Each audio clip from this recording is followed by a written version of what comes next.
Oh yeah, hello. What's good, everybody? I'm sorry we're running a little bit late, but hey, you already know if you're used to dealing with this channel, we run a little bit late at any and all times. But we want to thank everybody for coming on in, and everybody that watches a little bit later. We are going to be recapping Westworld Season 2, Episode 5. Definitely a decent episode. I really liked it. I've heard some people didn't like it so much, so I'm excited to talk about it and see what everybody thinks. I definitely want to introduce my co-host. The guy's going to be helping me out and talking about this tonight. Starting off with the broke black man 94. How you doing tonight? Hey, what's up, DJ? Andy, live chat, people watching the future. I am the broke black man 94. I can't get ready to talk Westworld. It's all right episode. I don't hate it, but it was all right. Nice. And what about the other one, the co-hostess with the mostest? How you doing tonight, Andy? What's good? I'm excited to be back in North Carolina and back on this channel. I only had one watch. I just watched the episode a couple of hours ago, so it's a little fresh in my mind. I enjoyed the episode, and I'm excited to talk about the potential that it confirmed some of my theories. So I'm going to get into that too. Right on. Wow, as another host would say, I got to quit eating so many sandwiches right before I go on. I can't breathe and talk like right when I first start this thing. It's clear. And I'm like, But once again, we want to thank everybody for being here. We got my man JD out there in the chat, our other co-host chat man, and he texted me earlier that he wasn't the biggest fan of this episode. So I'm excited to see as we go through what my man JD has to say about it and what it was exactly that he didn't like so much about it. But I love this episode. I thought it was great. As you know, I mean, yeah, I counted the third episode of the season was by far my least favorite. But like I said, it's still Westworld. I still loved it. And I was still excited to talk about it. Halfway through, BBM was like, I thought you said you didn't like this episode. I was like, it's still Westworld. You know I'm good with it. So let's get into this one. We had a good one. We opened up with a call from Mei Ling. She says their dredging is almost at 50%. The rest will be pulled out by the end of the day. And they've also started draining the valley. BBM, what are they doing? They started right now. Why are they draining the valley? They better start draining out that valley. You see all those damn hosts in there? Like, okay, we got to like find out, okay, how they got there. Even though we kind of got an idea, Bernard said he was the one who did it, but they still don't have like a follow-up to that. It was like, last time we saw like 2 weeks later, him mentioning or even like talks of that, they were like, I did it. They need to skip to this part. And it's like, what's up here? Like, did Bernard fully tell everyone what went down? Or it's still, we don't know. And even like we learned from that one dude, like all their data is wiped out from all these damn hosts. And with the cradle now destroyed, it's even worse right now. So it's going to be really a pickle for them to actually reboot them and actually continue if they ever dare think about restarting Westworld, Rage World, even like Shogun World at this point now. Yeah, it sounds like they're definitely wanting to do that. He wants to see how much of them they can be saved and what can start. What was like, before we even really get started with it, what was like your overall feel with it? Did you like this show? Was it okay? Just kind of somewhere in the middle? What'd you feel? What was your overall feelings about just the show in general? Show's still damn good, even with this damn episode. Like, again, granted, like last week was pretty much a 10 out of 10 episode. And normally when it comes to shows, when you get like a 10 out of 10 episode and it's not the finale, wherever's the next episode is going to be calling that crossfire. But with this episode, it was still damn good, though. Like, we got to, later on, we're going to be talking about like Shogun World, the highest of the episode. That was when it got interesting. But the moment where, the Bernard situation, like 2 weeks later, that could have happened in any other episode, really, since that timeline is like wonky. You could have put that in any other episode. They could have put that in actually last week's episode, and it would have made sense. But the way it kind of like put in here, it just felt like, nah. That and the Dolores and Teddy storyline, again, another topic we're going to be discussing. It's like that one, I was like, nah. Like, really? Like, this whole episode should have simply just been Maeve and Shogun World. That's it. Yeah. That's just me. No, absolutely. The way they laid this out and directed it and planned everything, I mean, they knew they were going to have a, a huge hit with #4. So the way they saved like Shogun World, a completely new world that we'd never seen before, I mean, that was just genius. You're going to have a 10. There's no way to top it. It's going to be lower. So at least you bring out at the big bang of being in a completely different part of the park. I just thought that was genius. I loved it. What about you, Snafu? What was your overall feeling of this show, and what's going on with the draining of the lake? All right. Overall, I actually thought that the Shogun world has potential to be great, but as far as the episode goes, that was the weaker part of the episode to me. Just the fact that they're relying on this new world and almost like a nostalgia feeling of like, oh shit. It even made me chuckle, like when I realized they were like, that's someone's whoever's horse, and he's like, yeah, and this is his whatever that thing was called, and hit the dude with it. I immediately chuckled right there because I remembered that Hector doing that, like, that's the sheriff's horse, and he's like, yep, and this is his gun, and shoots the guy. So right there I laughed, and they brought that nostalgia, like, oh shit, like it's the same thing, different worlds. But if the Shogun world doesn't have like a grander purpose, which we'll bring up later, there's a couple things that it may have like a grander purpose of knowledge that it has given you, particularly with the Shogun. But to me, that was kind of the weaker spot, relying on the new world. But like you said, it's following a 10 out of 10 episode, the best episode in Westworld, probably of all time so far. So following that, it's going to look like a slump. If this was, the second episode of the season, we would be giving it a higher score. But to the draining, overall, it's a pretty good episode, but it's just lacking because it followed the previous episode, which we can't fault it for that. So, to the draining of the lake, this gets into maybe one of my early theories that Dolores wants she's making an army of blanks, right? So they can grow. I brought that up a couple talks back, that if they get to wherever they're going, and maybe there's a bunch of hosts that were supposed to be programmed for people to put their consciousness in, or just be blank for that she would want them as an army, because we saw that she was using the people that have already been lobotomized as her army right now. So a bunch of more blank soldiers that would probably benefit her. Also maybe speak to the train, but I don't know. I don't know what they're gonna drain the lake for. Maybe they're just trying to get all the hosts back, or maybe there's something significant down there. And Bernard was the one that actually, maybe it's the thing the Man in Black and Dolores are trying to get to, and Bernard fucking washed it away. Who knows? But he didn't want anybody to have that information. So sorry if rambling on, going from here to there, but no, it's all good, man. It's all good. Like I said, I just watched it. And it's going to be hot on your mind because, yeah, like you said, you just watched it. So everything's like jumbled right there. Like, so yeah, that's awesome. But yeah, definitely the draining of the lake and the Man in Black and Dolores trying to go there. They said it was about a third of the hosts that got their mind blanked. And we know that they're probably draining the lake because it was Ford who filled the lake. So it was part of his narrative. The other people didn't want anything to do with it. And we also know that Ford had put revelries in a third of the host. So it's kind of weird that we know Ford tweaked out a third of the host, and it's a third of the hosts that are all of a sudden blank. I mean, those numbers have to match up in some way, don't they, BBM? Honestly, I don't know. The numbers wouldn't like stick out of me. But I do kind of agree with what Andy is saying. It's like, if Dolores is like planning something out, it has to be doing something with it. Like, I don't see it with Bernard specifically. I think like Dolores told Bernard to do it. I think that at one point within like a 2 weeks time span, like those closer to somebody who's gonna wake up off of some type of command and just start attacking all those security at this point.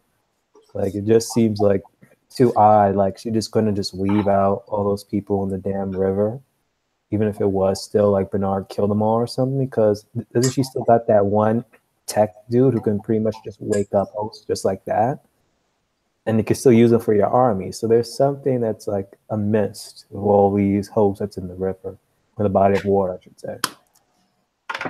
True. Yeah, that's legit.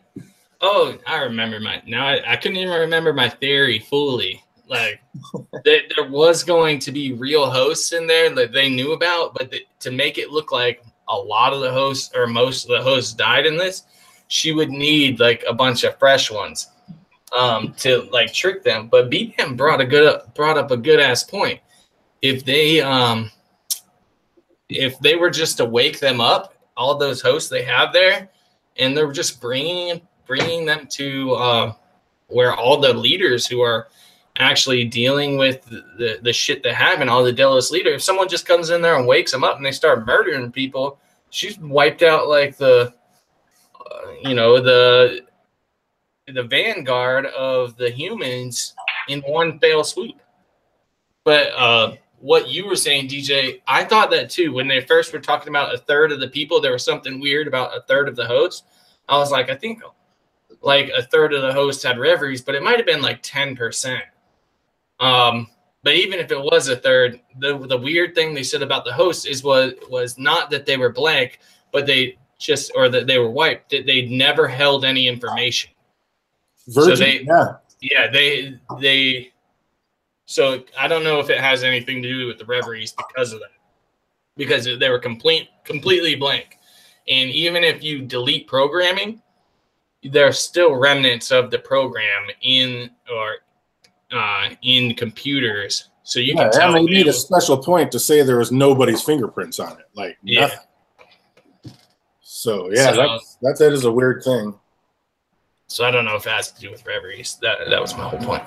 Oh yeah, but it's just weird that Ford would have tweaked out a third of the host, and now it's exactly a third of the hosts that are wiped out. I just think that's kind of weird that it's the same exact number, and it seemed to be the reveries is what Ford tweaked on them. So that's why I put those two together.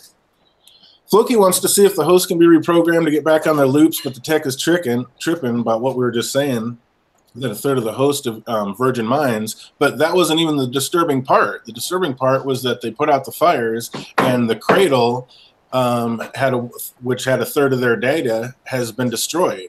So who do we think took out the cradle? What do we think the cradle is? I mean, I called this a couple weeks ago that this was going to be a big thing. And did Ford have the host do it, or was it like the man in black? Is this what he was talking about when he said he was going to burn it down, or was it somebody else? What do you think, Andy? What's up with this cradle situation? I'm not sure. Like I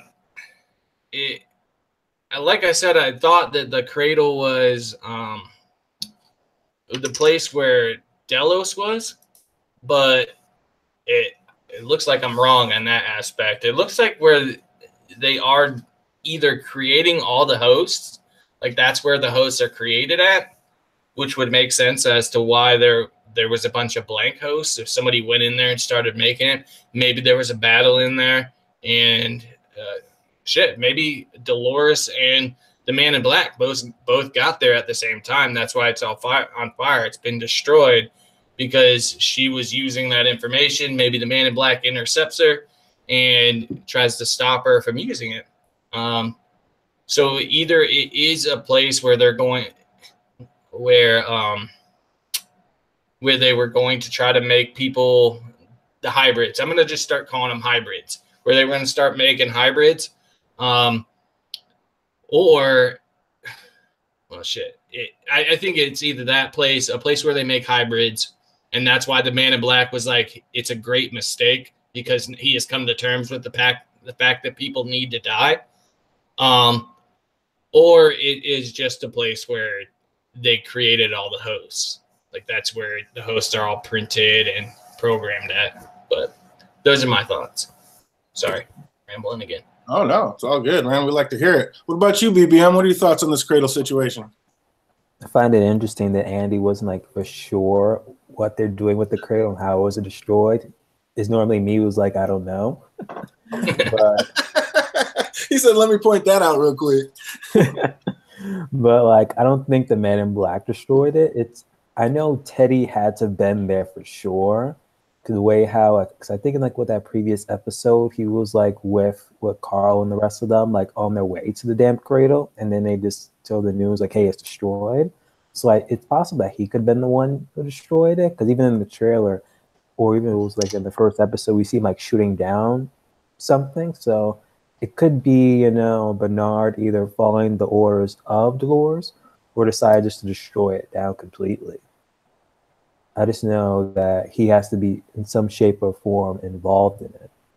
And I still think that what freaking the Man in Black went to go destroy is possibly the Valley Beyond thing. It has to be like that hybrid, like freaking what Annie's saying, like that thing what they created with Papadelos. I think that's what he's like trying to destroy at this point. But I don't think it has nothing to do with the cradle. Well, the Man in Black did say the Valley Beyond, but it has many names, right? He said it does have many names, so the cradle could be one of its names. So I just want to put that possibility. It's just for narratives, though. It's just for them to create narratives and then to test it by uploading it to people. Like, and it doesn't sound like he created that himself. The thing that he created was more like that hybrid thing situation with Papadelos. But I don't. Another project he did that we don't know of yet. I don't remember them saying that the cradle was a place that they did. They tested narratives, so. Yeah, that's like a new thing they uploaded to not uploaded, like literally uploaded, but it was like their website. And if you look it up, it's like they talk about what the cradle is. But if it's their website is meant to be like almost like a real, yeah, it's meant to be like you were actually looking at Delos' site.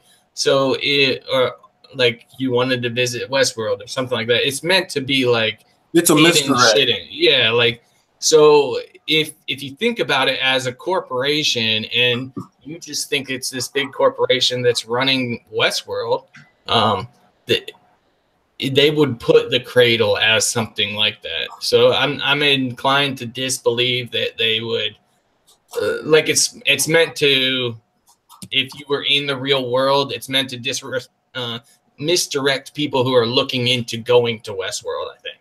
Like, this is where we create our narratives. So if the cradle gets brought up, then that's like, rather than them saying, this is where we're trying to make hybrids, they're like, oh, the cradle is meant for this other thing. So based on, I just think they might be trying to misdirect you with that. Like it's meant to. I still think that's what it is, though. One thing I'll catch on. Who knows? Let's wait to the end of the season. If so, if the cradle actually happens to be the same place, all right, you got me, Andy. But if not, you're gonna start looking at that website from now on. Yeah, I think since I called it way back in episode 2, I'm going to have to stick with it. I think it's absolutely the cradle is what the Man in Black went to burn down. It is his idea. And I think the cradle is where they go to manifest, where they can keep everybody's DNA and minds and upload everybody's consciousness and start blending it and melding it with host. I think the cradle is where they first came up with the little red control units. So I absolutely think that, yeah, the cradle is what the Man in Black went to turn down because he said it's his worst idea, and I think it was his idea. So I think he's the one that went and burned it down, and that's why Loki was saying, he's like, we've lost a third of our IP in a single sweep, which basically is proving that the hosts were all collecting info on visitors. So I think that's where they were storing the info, and I think that's where they were combining it all, and I definitely think that's what the Man in Black burned down. You're just not buying into that? Nope. So I think we need to like start coming up with nomenclatures. Like, so if someone uploads their consciousness when they want to live on forever, and they put their consciousness in a host, we're gonna start calling those hybrids. And if Delos is making replacements for people, like they're taking all the information they have of guests and going to create basically an analog of that guest so that they can put them in the real world, we can call those doppelgangers. Can we agree on that? A doppelganger is one that's been replaced, or someone that's being replaced by a host that doesn't actually have their consciousness, but behaves just like them based on all the information that Westworld has collected. And hybrid is someone's consciousness in a host. But they already name dropped like doppelganger already with Sizemore saying, oh, if you like talk to your doppelganger, it's going to mess you up. So that's going to confuse me, Andy. Think of another name. So and don't get it twisted, because they called it, I mean, he called it Doppelbot. Simon already told us what they're called. They're called Doppelbots, and that is the dopest term I've heard yet.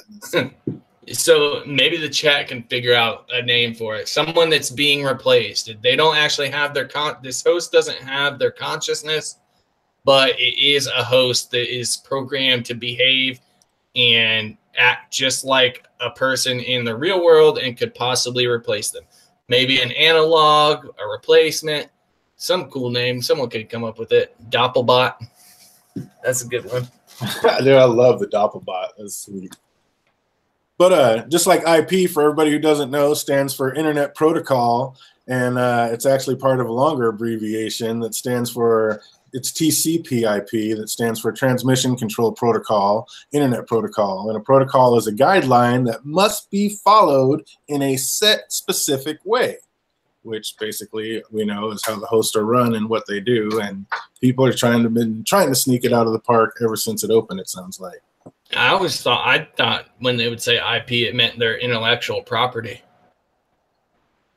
I didn't, but that's a good point. Like someone that's just taken in that face value, like me, oh, they're talking about their intellectual property, the program.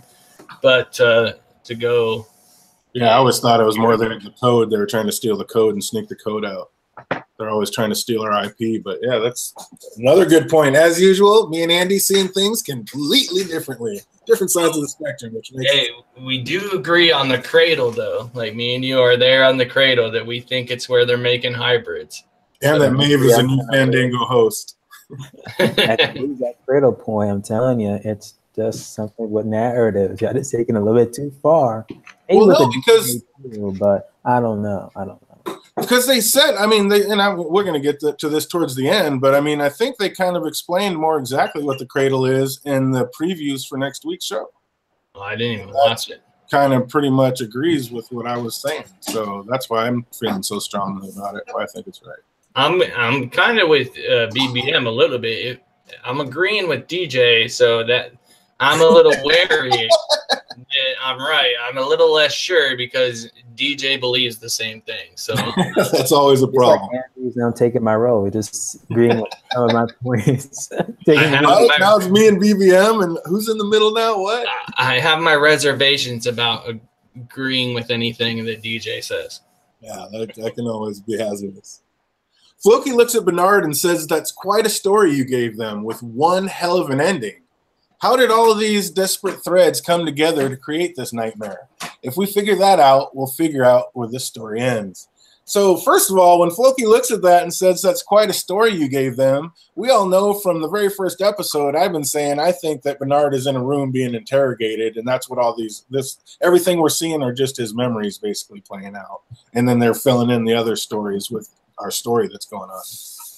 But yeah, I definitely think this is Bernard being interrogated. There's a slight chance that it's Ford doing the interrogation, and that's what that line was, the same way William was doing that, the Man in Black was doing that with James Delos. It's just for their final byline, to find a baseline. It could be Ford talking to Bernard, but I think it's them. I think it's these guys interviewing Bernard, and that's what this whole story is coming into right now. And that's why the timelines are so jumpy, because Elsie told us straight up that it doesn't have a base, and you can't tell what order they're in.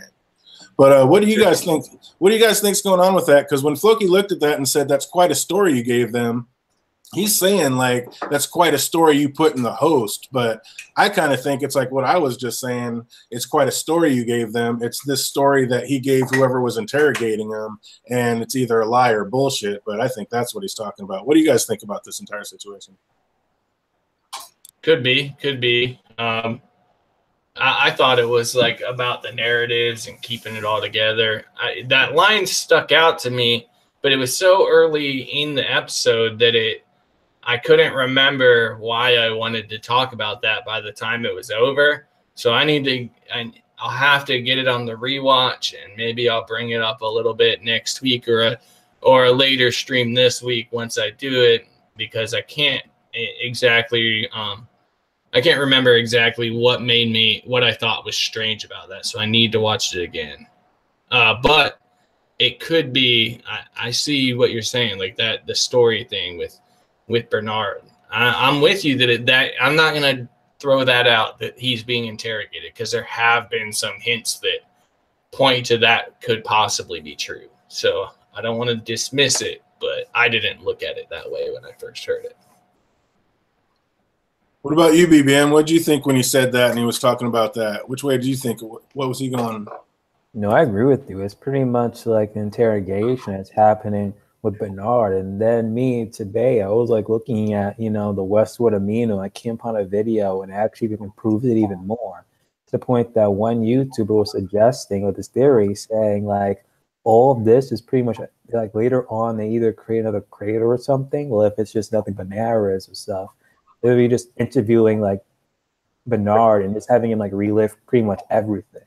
Because the way, if you like listen to episode 1, and almost like when he was having that conversation with Carl, like he was already like predicting what the hell he was going to say. Not only that though, I think we brought it up, I'm not 100% sure, but like when you find Elsie, she's basically been out there for 4 days and stuff, and when you look upon her, it doesn't even look like she was there for 4 days. Look like she was like just like dropped there. So I don't know. It does seem to be an interrogation that's happening with Bernard right now.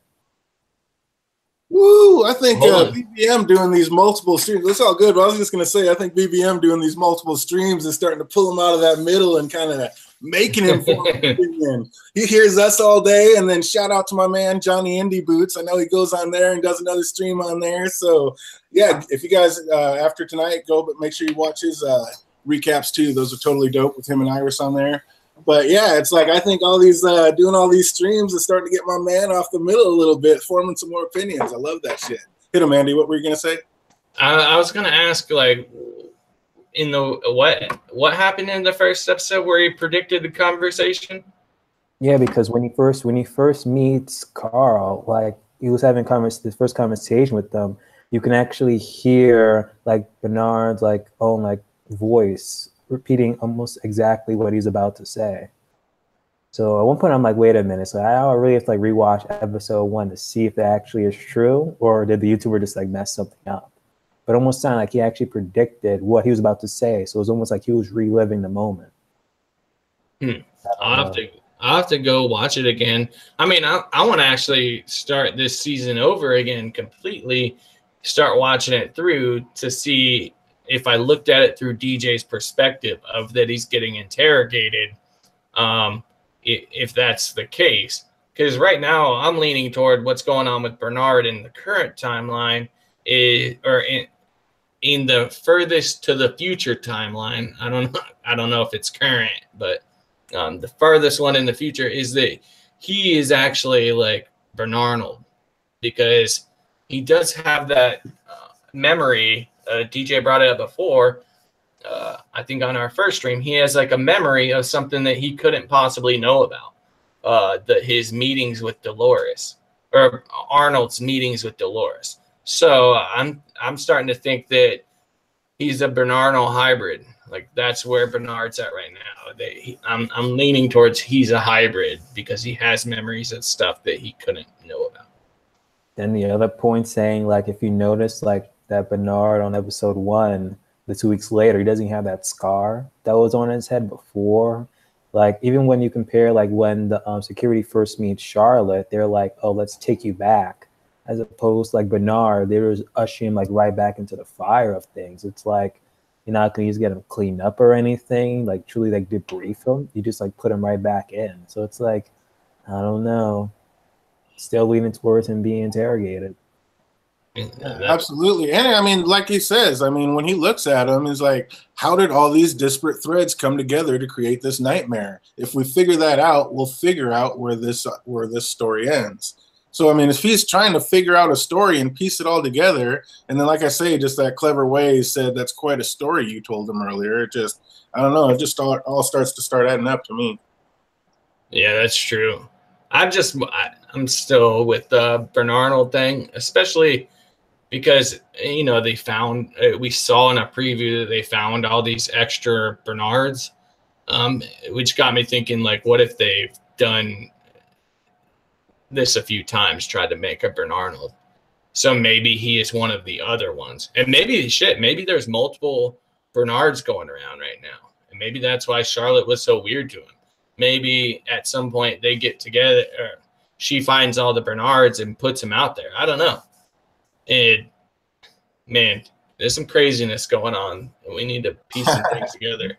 Oh yeah, they're with the time jumps, and now they're switching people and different hosts, and yeah, it's getting more confusing than ever. And that's one of the things they're so worried about is like, can they do it again? Can they do it back-to-back years? You know, we already figured out the timeline and the two different things, so how are they going to shock us again? And I'll be damned, they are definitely finding a way to do it. Absolutely. So next, we bounce out of there, and we finally make it into the place we've all been waiting for. We flash into Shogun World, and Maeve is there, and we finally get to see the storyline of another park, and we're all wondering how they were going to use real swords in the park, and now we know, and we know that this place is, you know, for those who find Westworld too tame, it's like, that's crazy. I mean, all about this Shogun World is just out of control, and I love the way that they kind of showed us and the way they took care of, you know, and Maeve says bringing knives to a gunfight, and he's like, what did they say about lassos? And I just think they handled it real well, because it's like, you bring guns into a freaking sword world, you should just own the place, but that's just not the way it went down. How'd you feel about all that, BBM? Yo, the moment they said, oh, if you don't think that Westworld is even tame enough, I was like, okay, so we're pretty much going to see people dying left and right, a little bit even more, you know, difficult for the guests. Because the moment, again, you brought up a good point when talk about, oh, what happens if you bring a knife to a gunfight? I'm like, okay, they're going to basically just shoot these guys down and stuff and just keep it moving. Nope. Lasso them up like freaking Wonder Woman, and then they freaking brought them in. Like, damn. Just went all ninja style and snuck up on him and didn't see him coming. I mean, hey, you never hear a ninja coming. So, I mean, that's how they took care of that situation. I thought it was great. What'd you think, Andy? I thought it was definitely cool. It still doesn't explain to me how, like, how they would handle swords, because they can't be killing their guests and shit. So, I still don't know how the sword shit would work there, but well, to me, it didn't seem like they gave swords to their guests, because remember when they were sitting there and freaking Sylvester was like, we're freaking human shields now? And then Simon was like, exactly. So it almost seems like the guests in that world don't really get the swords. They just kind of get attacked, tied up, and kind of basically used and abused, almost like a dominatrix type thing. No, I think they go in and they get to become samurai, just like in Westworld. You can go in and join the army, whatever army. You can choose your side. You know, you can be, I forget what the names of the armies are called, but you can join an army like Logan did. He's like, look, I'm a general or some shit, or I'm a captain now. Like, they have that, so I'm sure you go in with a sword, but I think Shogun World would be significantly harder, because you are going up against people that they know how to use a sword. And that's a skill that most people don't have. Like, shooting a gun, it's hard to do it super well, but, you know, you can point, name, in a general direction. You can point and shoot. Yeah, you get pretty close. Whereas if you're fighting somebody that knows how to use a sword with a sword, you don't have many chances to miss. Like, we saw what Arthur Dane did to 6 people, so yeah. Yeah, so I think that brings the challenge up more, and maybe the people there are a little more ruthless. I don't know. And I bet it hurts more to get hit with a sword, even if it don't cut you. Oh yeah, and they're probably just programmed not to hit lethal. Like, I mean, if you get slit, you get slit. I'm sure that's all part of signing the waiver, going to this more dangerous place. But I'm sure like they're never like the hosts are never aiming for your head, or like they're probably doing their best to like. I mean, they're hosts; they can do whatever. Like that chick was coming through, and she was a bullseye artist with that arrow. So I'm sure the guys with the swords are the same way. It's like they probably fight you and come at you, but they're kind of trained not to hit any major arteries and definitely don't go anywhere near your head. I would assume. That was one of my biggest gripes with the episode. How that lady was shooting the bow. It was like when I watch my daughter shoot a bow, like she will pull it back to her face like this far and shoot it. I was like, how is that arrow going very far? She's only pulling it back like this far. Like there's that one scene she shoots somebody to the side and you see her pull it and she pulls it back like 4 inches. I'm like, that ain't gonna hurt nobody. Get the hell out of here. She needs to. Wow. It was a compound bow, man. That had torque.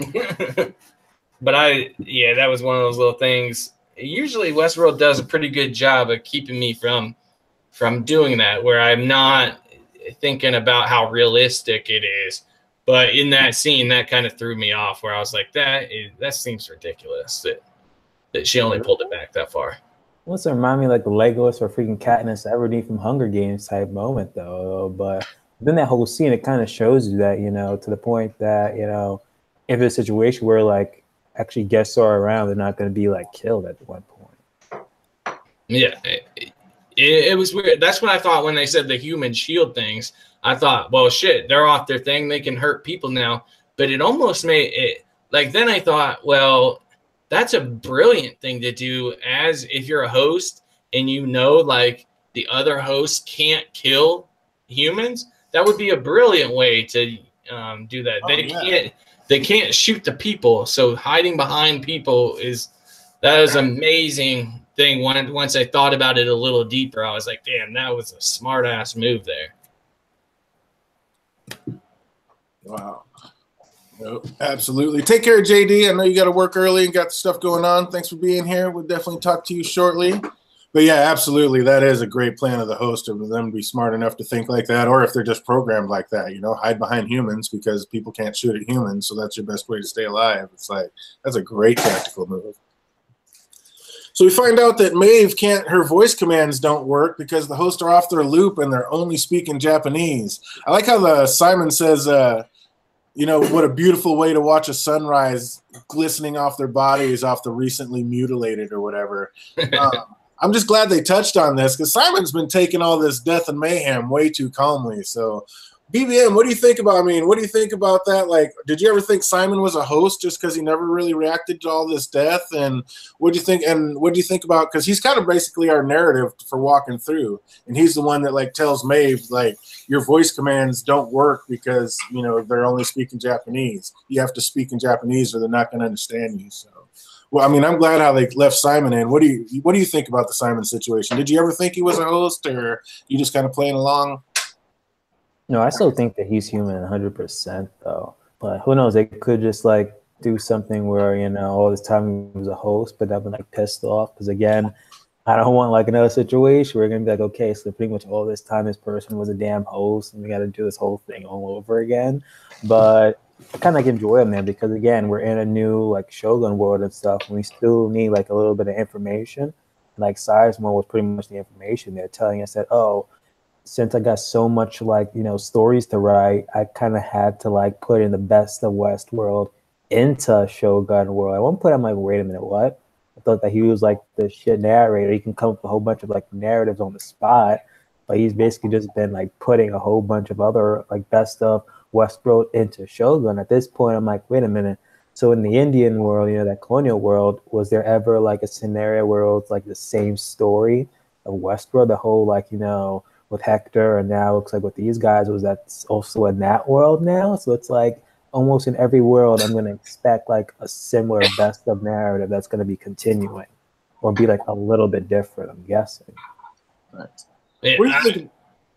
Sorry, what do you think about that? Because I mean, it just kind of did bug me a little bit. Like I never thought Sizemore was a host, but it was kind of weird how he just was walking through this just death and destruction, like la-di-da, like it was never a big deal. That was the only thing that was kind of off about it. Like, because I think they've made major points about him being a human is one of the, like, helps us get through the show. Like, he's one of the ones we can for sure say he's a human. But then, you know, when he's just walking through all this, like, la-di-da, it's like, you got to kick back. Like, well, man, he has absolutely zero emotion. So, I don't know. Like, Maeve is, like, keeping him alive, so maybe that's why he's not that much afraid. I think it's just his personality. Like, yeah, he doesn't want to die, obviously, but he writes these gruesome ass stories and stuff. Like, that's his job, is like to create these evil people. And, you know, so him seeing it, he's more like, he compartmentalized it better to where, like, yeah, he sees all this death, but he programmed these people this way. And it's just, he's not squeamish about it. But when it has to do with him dying, that's a little different. Like, he doesn't want to die. I never thought of him as a host, but I think his character got a lot more interesting in this episode. I'm with you where I thought, like, hey, he's kind of like the narrator. Like, he tells us important information we need to know as the viewer. But something, he has some different motives, I think, than maybe a little deeper than when we thought. It's not just pure survival on his point. Because Maeve gave him the opportunity. He's not her prisoner. She said, well, you can go, but I'm going to stay and help. And he chose to stay, going into a dangerous situation, and where he doesn't really have the loyalty to them because he took that cell phone thing. So maybe he thinks it's best to stay with Maeve because she can protect him. But I don't know. All the dangerous situations she's gotten him into, I think there's probably an easier way out of the park than to stay with Maeve. Yeah, there's so many ways you could go with that. Because, I mean, he saw what happened to the whole security force that was there together. They all got strung up with boxes around their head and probably rats put in them.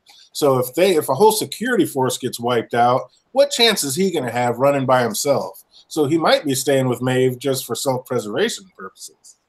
Could be. And, you know, maybe that's why he took the cell phone. So when the time comes, like, he can get help. Or he just figures that they'll track it and come save him, you know, and he'll just stay with his army or his safety net until they come get him. Yeah. So I was kind of wondering that, like, his motives after that, because, you know, he could have went, especially with all the shit that's going on there. Like, the army's not supposed to come into the city. So basically everything is revolving around this narrative breakdown that's going on right now. So that would be his time that he could sneak away to Snow Lake or whatever. So he might have been able to do it. But we see at the end of the show, I mean, that dude hits the gong and an entire another army comes running in. And I'm sure he knew about that army being out there. So he's probably like, dude, if I go out on myself, I have zero chance of making it. But on the flip side, to help out your point, you got to go back to season 1 when he was at the Mesa talking to Teresa, and he's like, okay, you see there's a deeper picture, but do you know what it is? And then she let him know, you know, this place is different to the people that come in and the visitors, and it's one thing to managers, and it's a completely different thing to owners. So he might be on that, like, okay, let me go deeper, figure out what is the deeper plan, and maybe this is all his narrative, trying to figure it out, and he figures if he can help fix this and take it to the next thing, because now he's starting to see, like, Maeve is off her loop, and ninjas are coming into town, and Shogun's coming into town, and they're never supposed to, and maybe he's kind of starting to figure out the bigger picture, and, you know, he wants to stay on and become a big piece of this puzzle. And he could be, like, interested in Maeve as a host too. Like, now he's seen that she can basically use the communication system they have to keep the narratives on track together. Like how the thing they used to find Abernathy. You remember Charlotte and Bernard? They needed to find Abernathy, so they used the little signals that one host tells another to keep the narratives in their loops and shit. So I'm assuming she's using that whatever Wi-Fi signal to give commands without talking. He sees that she can use that, something she's not supposed to be able to use. So maybe there's some intrigue there. He's seeing more potential. So I don't know. me being a little out there, but probably give him too much credit. But no, absolutely. When he first saw Hector and Maeve, he's like, wait a minute, you're not supposed to be falling in love with her. And he realized right then that things aren't the way he's writing them. You're right. He could just be completely intrigued, and now he doesn't want to leave Maeve because he keeps seeing, like, how do you have this secret voice? How can you interact with these people? How are you doing all this? So, yeah, you're 100%. You might be right. He might just be completely intrigued and want to see where it goes next. What do you think, BB? Yeah, I have to agree with you guys. Like, Sizemore appears to be like the ultimate opportunist, almost like Littlefinger at this point. Because in season 1, you can see that when he learns about Charlotte and stuff, and he can actually move up along the ladder and stuff, he goes right for it. And at least within like Shogun world, he can at least, like you said before, like he kind of knows everything, so he can just get up and leave. But the moment he learned, like, the narratives aren't like following to like what he predicted and stuff, just like when that one dude, you know, came for that one dancer chick who was kind of like that world's like Clementine and whatnot. Like, they didn't decide to like hand her over, and then everything else. Like, he noticed like the virus thing that's in like Westworld is now in Shogun world. So even if he actually did decide to get up and leave, like, anything could have pretty much happened to him. And also, he is curious about Maeve thing because he saw what happened during that ninja fight, and he could have been like, you know what, maybe that was just something by luck or chance. But he literally talked to her about that, saying, yeah, that freaking like extraordinary like Master Yoda, Luke Skywalker thing from Legends like type deal. You didn't even say anything, and automatically you're just following you by whim. So it's almost like curiosity there too. It's like he really wants to be there still. At the same time, he's kind of like planning a way out, because the moment like he saw like those like security guys were supposed to go in and like try to save people, but then they got strung up. Like, he said, "Oh, let me just take a piss," and he literally just like took that device. So he's planning on something. Like, when he least expected, he's gonna just end up in leave. Yeah, I think it's working towards he's starting to care about Maeve almost. Like, he's starting to care about her as a host rather than, you know, being her captor. And I think they're going to try to build on that. Like, they're going to build like that he showing that he cares about her. And then he's probably going to betray her with that cell phone. And then we're all going to hate him again because you get more sympathetic towards him as we're going along. I was going to ask you that. That's awesome. Is he falling in love with Maeve? Yeah, and then we're going to hate him for betraying her. Again, the crossfire, he's going to again use that device and he's going to leave. Then she's like, wait a minute, why did you freaking leave? But then, who knows? And maybe that's why he was so mad at Hector and Maeve getting it on, because no, he's telling Hector, no, you're supposed to fall in love with old girl, and I'm falling in love with Maeve. You can't be doing that. That's so sick. But no, I love the little lines that they dropped in here. You had to, you know, you got to give Sylvester and Felix some camera time. So he's like, Sylvester's all, can't you talk to him? He's like, I'm from Hong Kong, asshole. It's like, fuck you. Just because we're Asian, we all can't speak the same language. I thought that was awesome. But yeah, Simon Sizemore is definitely in there to be our narrative. I mean, he's just, hey, the ninjas aren't supposed to be here. Hey, this isn't supposed to happen. Hey, you can do this. Actually, you all can. It's in your program. So he's definitely there to not just like he's in the show telling the host, but in reality, he's there to tell the humans, us, what's really going on through all this to help us keep up. Which I'm glad it actually was like changing up a bit, because if it was pretty much just copying the exact same storyline of like Westworld and that Maeve's like saloon and stuff, I've been like, what's going on? You couldn't like give me anything new. But the moment like where, you know, the dude was acting for that version of Clementine, I should like freaking like know the name. I think it's Sakura or something like that. No, begins with a damn. Thank you, Sakura. Sounds like some like character from Naruto. But yeah, I think anyone would possibly know or verify. But taking her, and then he was like, no, and then freaking like the version of freaking Maeve just automatically just like freaking get him in the eye. I'm like, what? Like, it was a bit interesting. Didn't you like that? That it was all playing out real similar to, you know, the robbery before, and that guy, one of the dudes is walking towards one of the geishas, and it was almost exactly the scene. I was waiting for like whoever the Maeve is in Shogun World to stab that dude in the back of the head, because it was exactly. Yeah, it's exactly the scene where Maeve shoots that guy in the head when he's like walking. I think he's actually walking towards Clementine, and he's gonna steal Clementine that one time, and she shoots him in the back of the head. Yeah, so I thought that was cool. Stopped it. Yeah, it was a completely that same thing. Even when old boy walked up to Akane and he grabbed her and moved her to the side, and right when he held her, she's like, lesser men have lost their hands for putting their hands on a geisha, and he moves her to the side just like Hector moved Maeve, and then the safe fell, and he's like, better for me to lose my arms than for a beautiful geisha to lose her head. And it's like, oh my God, this is the exact thing. I thought that was awesome how they played it out. And yeah, she would have came up and killed that guy that was trying to come get Akure, or Sakura, but Maeve came in and blew the gun real quick and said, let's have a civilized conversation first. Yeah, so I thought that was great. But since Maeve's the only one who's basically, she's the only one that's been able to access these different codes, and she's the one that can speak the different language, and not even talking about her inner voice. We're not even there yet. But the fact that she was able to access and start speaking Japanese, I mean, is this another thing that shows us that she's actually the only one awake? Because Hector told us at the Mesa that he woke up, but he wasn't able to access it. So does that have anything to do with being awake, or is it just because she amped up her code and she's smarter than everybody? What do you think, BBM? Most definitely, because even like Seismon was like, all of you guys can do it. It's like buried within your code. You should be able to access it. But no one else did except for Maeve. She was like the only one speaking in Japanese at one point. So I'm like, why couldn't she just simply she has a tab the last time I checked. Like, why couldn't she just like program Hector, and Armistead to do the same thing? But she didn't. Well, she did ramp them up, but it was more like power ramp so they could take shots and fight and all that. I don't know if she gave them the same brain power or not. Sizemore does explain that the reason that Maeve can do it is actually because she is like she runs a brothel. Oh, yeah. So the people she's more likely to meet people who can that's a part of her programming.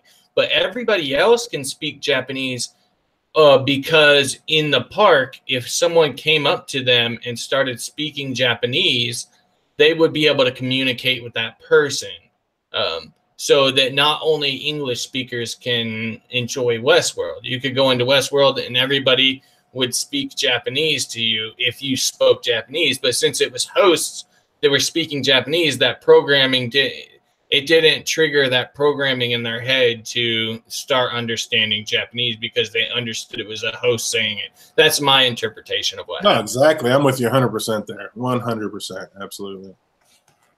On the way to town, they gave us a big scene shot, and it was just beautiful, the whole background and everything. And then in the very background, you could see the mountain that looked like an arrowhead. Was that foreshadowing that they're going to be taking a trip beyond the wall before this is all over? Shit, I didn't even see that. Check it out when you're watching it. When they're walking into Shogun World, when they're first walking in, they do a big panoramic scene, all this beautiful nature, and in the back is this big arrowhead snow-capped mountain. I'm like, oh shit, before it's over, we going north of the wall. That's how they're gonna do Game of Thrones. We're not going to Westeros, we going north of the wall. That'd be awesome. That's funny. It's gonna end with Maeve just going over, and then you're gonna see like a dragon appear out of nowhere, and then at Dothraki, you're just going to be on horse coming towards Maeve. That's how it's going to be. Absolutely. That brings up a good point. They have all these worlds that are historically accurate, but if you have all this technology, couldn't you make a fantasy world? Like, like you said, have a dragon or some shit there. That would be fucking badass. I'd rather go to a world like that. I didn't even think about that. Even if they have a dragon, it's like, imagine if Dolores gets a hold of that dragon, it's over. Oh yeah, she's burning everything to the ground. Absolutely. We already heard about that. We're going to get to that in a minute. BBM, how fast did you know that this was like a straight recap of Sweetwater? Like, I mean, they come in and you got the two kids putting the bug on the guy's head, just like the two kids putting the scorpions on the guy's head. It's like, were you starting to piece it together right off the gate, or did it take a second? Like right off the gate when they're playing what was it, the Painted Black, but in like fusion music and shit. It was the Painted Black. I was like, wait a minute, why are they like having the same song? I thought it was like in the Asian style type feel to it. And the moment where you saw that one chick who had the tattoo, I'm like, oh shoot, that's pretty much them. And then it pretty much confirmed like right after that. What's funny is like when they were putting the beetle on that guy's head, I'm like, man, I feel like I've seen that before. Like, was that on a preview or something? That's so familiar, but I couldn't like piece where I got it or like why I thought that. And like I said, I started to realize, oh, like there's the whatever the brothel's name is. It had like the butterfly or whatever flora. Mariposa. Or yeah, Mariposa. And I was like, oh, so they have like basically the town set up the same. But when the Hector character, when they started talking about the horse, I was like, oh shit, like they're doing that narrative. Like that's what's going on right now. And that was right when I realized it once he killed that guy. Because at first I was like, damn, he's a dick. Like I thought he was just like breaking his loop and killing other hosts. Then I realized, oh shit, this is the heist storyline. I thought it was funny, like just the hired gun, really the one you don't really think of. Maybe they just need to give her more screen time, but I thought it was weird how Armistice was the one that noticed it. Like she walks by and literally says the Mariposa. It's like she was the first one to realize that this was Sweetwater. I thought that was kind of interesting. It's like was there anything to that, or just because she needed more camera time? Probably more camera. You can't like just have the same people making every discovery. You know, that's like the Hermione syndrome. One person can't do everything. Right, exactly. Kanye instantly looked at Maeve and knew that they were very similar. It's like, how did she know? Like she looks at her and says, from the looks of it, we have very much in common. Like, how did she know so fast that they were the same people, pretty much, BBM? I think it's like the side effect to that double ganger thing with Sizemore. You know, the moment you said that, just before that, it's like we also see Armistead like look at her double ganger, and she looked back like, interesting, you know, with the tattoo and stuff. Even like she makes a note of that. I'm like, what? One talks about the dragon to the snake thing. Even a snake can be a dragon. Hell yeah. Yeah. So it's like, I guess it's possibly a side effect to that, I'm guessing. Yeah, I think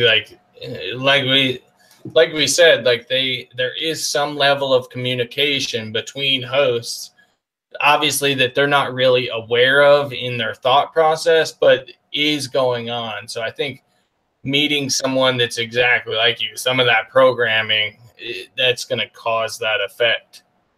But man, Maeve in this episode, though, like speaking of how they knew things, it was Maeve like can she just wake people up instantly? That's what she did to her Japanese counterpart. She woke her up basically. Oh, yeah. We're gonna get into that because there's a whole bunch of shit going on with that. That's not even normal. It doesn't even seem like she was successful though, because I think she was like in the process of it, and then the counterpart was like, nope, I don't want it. And then like Maeve was like, okay, I accept it. You don't want to wake up, you know. And that kind of like, again, it compares between Maeve and Dolores. We figure out what we're gonna talk about that topic, what she did with Teddy. You know, it shows like she's more of the free willed side. Yeah, well, I think she did get awakened, but it was like Maeve showing her like it doesn't, you know, almost saying we can get out of here. It doesn't matter. She's not really important. But, you know, her counterpart is like, no, she is important. Even if you show me that none of this is real, she is still important. And that Maeve was like, yeah, that shows how similar they really are. Maeve was like, yeah, you made your choice. Like you chose love or whatever she said.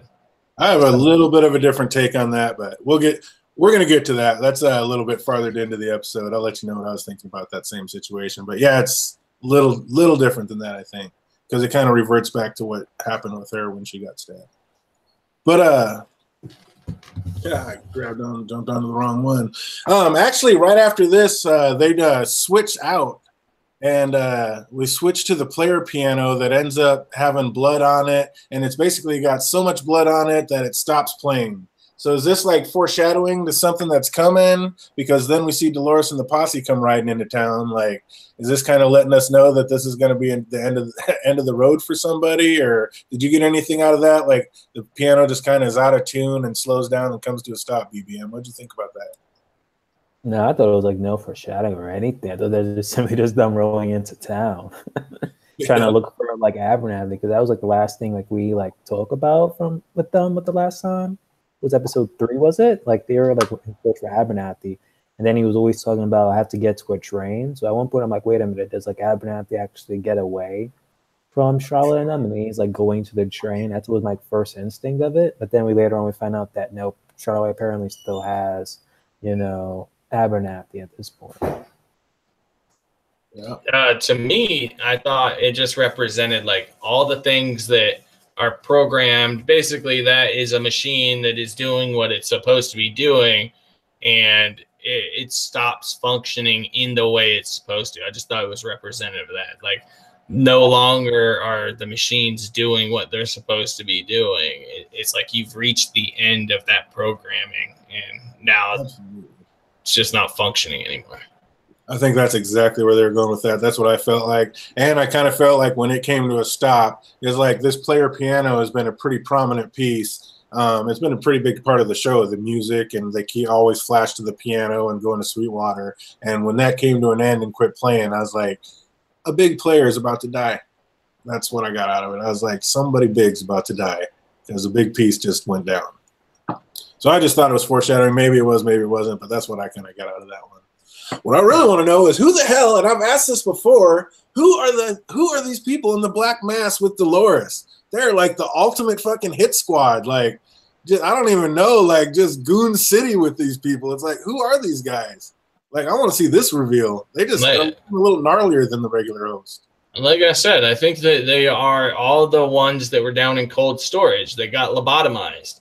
That's Dolores's army. Remember, they were all gone when they went down there at the end of last season, and they were all surrounding Escalante, I think is the name of that town where the massacre went down.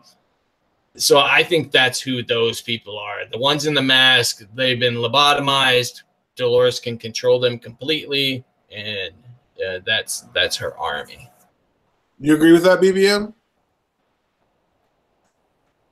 I thought some of them were part of that one posse that we saw freaking Angela with in the first season, where it was like her and that group kidnap the Man in Black and Teddy. I think again, like Andy, I think some of them actually did join up with Dolores in the end, but I still think that's still some of the remnants of that group that we did see in season 1. And they were with Angela, and if you remember, I mean, it's going to be a big thing, something about, and I don't know, it's weird how Teddy's dead right now. I mean, something's definitely going to happen. But if you remember, Angela was like, when that first mask guy came out and they were fighting, and then they ended up knocking him out, and they caught the Man in Black and Teddy, and Angela was sitting there going around, and she's like, the Man in Black's like, this has nothing to do with you. She's like, I'm here for Teddy, basically. And she looked at Teddy, and she's like, Teddy, you're not ready. He's like, you need to wake up. She's like, Wyatt's going to need you soon. And then she killed him. So it's like way back then they were setting all this shit up. And I'm like, who are these people? Where'd they come from? And it's like, did she just grab them because she knew these were the most ruthless people in the park and they could be her like mod squad? Or I just don't know. I just think it's going deeper than just some people in black hats. I think there's something there. Oh, I get what you're saying. They're that gang, Wyatt's gang from the first season. But I think that's what they were programmed to do, just to wait for that to happen. Like I said, they were harvesting pieces out of the thing out of the arm wherever they plugged that computer in. You saw in that episode that they were harvesting stuff out of hosts. So there's that. But I think most of the people, like obviously there's that gang, but then there is the other people in her group are the people that were in cold storage. Like I think that maybe the gang was made up of those people in the first place. Like they're just, I don't know. But I think her army is basically the cold storage people that have been lobotomized, like Clementine. That's who's rolling with her now. Yeah, could be. Could be. How come the Brother Man Tech walked by Teddy and he kind of looked back at him weird, and he's like, and when he was with Dolores, and Dolores was like, Teddy with me. But so has Dolores already talked to him and he knows what he's going to end up doing to Teddy in the end, or what? I mean, I don't even know if you guys noticed that. You probably will on the rewatch now, but he looked back and gave a real weird look to Teddy. What was that all about? I don't know. I noticed that on the watch through, and I was like, you know, at first I was like, that's just like the programming guy, right? The guy that kidnapped. So it's not like he's never seen Teddy before. And I was like, no, it can't be that guy, right? Because why would he look at him like that? And I just could not figure out. I was like, maybe it's somebody else that I just don't remember, because obviously I forget people. So I was like, that was just weird, and it stood out to me, but I just didn't know like why. I just figured it was somebody, a character that I didn't remember seeing. But you're right. It more of, you know, just in case a casual watcher forgot that he was there, you just like put a camera on him. It's like, hey, remember the person who Dolores like took, that security guy from like what episode was it, 1 or 2? I think it was episode 2. I think that's the only reason, but I didn't catch on to that. Yeah, he gave him back, and he gave him a real. I mean, it was prominent. Like it was like a. And again, he is a prisoner. Honestly, well, no, I'll bring it up. Like I'll just bring up. I won't show the whole clip. I'll just bring up the picture. But he definitely does look at him. Yeah, it's a prominent look. It's like a whoa, what are you doing here type of look. Like it's weird. So I was like, I just didn't understand why they gave him that look like that. Why was BBM, while he's looking for that, why was the new Clementine still at Mariposa? It's like, and the old Clementine was just tripping on her, like, what? You're in my spot. But why? It's like this whole place is empty except for the new Clementine's just still there rolling around on her loop. What was up with that? That was like really weird, because you see the, again, like you said, the old Clementine running on her loop. Before that, you see like another host just like dealing with cards and stuff. I'm like, are they just like running on a loop at this point? Because like, wouldn't like host at least begin to like panic or something? Because you see like a whole bunch of bodies just laying decimated around, and she's already like on, what was it, Teddy? Like, oh, you're from around here or something like that. Like, you're basically giving like that whole speech. I'm like, why isn't she just doing the same loop? Yeah, she's like, is it just because she's so new that she didn't get woke up with the rest of them, and Ford didn't have time to tap into them? Or because yeah, you had the new dealer, because we know, oh boy, Lucky or what's his name, the native dealer that used to play there. I can't even think of his name right now, but yeah, the one the man in black scalped and saw the maze underneath his head, but he's gone. And then so you got this new dealer there that's just dealing cards to nobody. And you have the new Clementine that comes down. And so I was like, maybe they're just so new that Ford wasn't able to touch them, or I just thought that was really weird. I mean, that's give us the scene where at least the like, oh, Clementine, like freaking just ends up like killing her at some point. I'm like, oh shoot, she's gonna end up like bashing in her skull, because she's the original, the OG Clementine. But nope, that didn't happen. You do see like she can't even like talk, because Wicked, she was basically just like mouthing, you know, the speech from the current Clementine. It's crazy. I thought that like some of the hosts, everybody's reached the end of their loop. Maybe since she has like such a simple loop, like she just restarts it from the beginning. Like she doesn't have enough shit that's happened to her for her to have all her memories. I just thought like she reached the end of her loop and just restarted, since she basically does the same thing every day. Like, if she reaches the end of the day, falls asleep, wakes up, she just like starts her loop all over again. So maybe it's just like because her programming is so simple, like what she's supposed to be doing, that she doesn't have like the same reaction as everybody else to reaching the end of your narrative. But I thought that was weird too. Like she's just behaving in like a regular way. I don't know. It's almost like when you look at like Clementine lines in season 1, it's pretty much her saying those lines, her being a prostitute, whatever. And then with her occasional lines to like Maeve, but since Maeve isn't there, it's just her repeating like her old prostitute lines back and forth, starting it over to anyone who like enters. And that's just it. There's nobody entering. Everybody's dead outside. So it's like they're just on these continuous loops. So it just made me kind of, I think they're just showing like these were like the 2 newest hosts, and Ford was already gone, so he didn't have time to like input his storyline into these 2. So now they're just straight stuck on their other loop, but everybody else really is still in Ford's storyline. I like that. All right, I found the scene. Here we go. I'm going to screen share it real quick. I'm just going to play. I couldn't get like it's all good. I'm not as nervous as I was before, because I made that video and I put a bunch of stuff in it, and they didn't copyright me, so I think we're good. I think you get a certain amount that they'll let you get away with. Yeah, he actually even says something, like mouths something, so you'll see it. Let me just screen share real quick. All right, can y'all see it? You're good. Do you want to present this so everybody can see it? Sure. Oh yeah. Because if I'm not talking, it won't. Yeah, you know. All right, so here.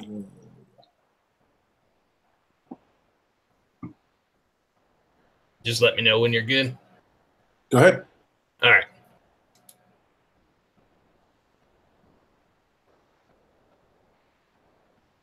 See? That was crazy. Like, he stops, like, what the fuck? You just were walking with them forever, so. Okay, turn it off. But yeah, you see that BBM? I mean, that was a pretty prominent look he gave him there. Yeah, it's almost like Dolores was like, I'm gonna give like this dude a test of, if he doesn't like do what I say, we gotta change him, and that pretty much happens like during the end of the episode. Yep, absolutely. So basically, now we jump back into Shogun world, and Maeve is in a hurry, but Simon tells her hospitality is foreplay to a new quest. And Maeve asks if she can trust a Kanye, and Simon says, I guess the question is, can you trust yourself? Is this going to play into some major role later, BBM? I have no idea. I can't even recall even that scene, though.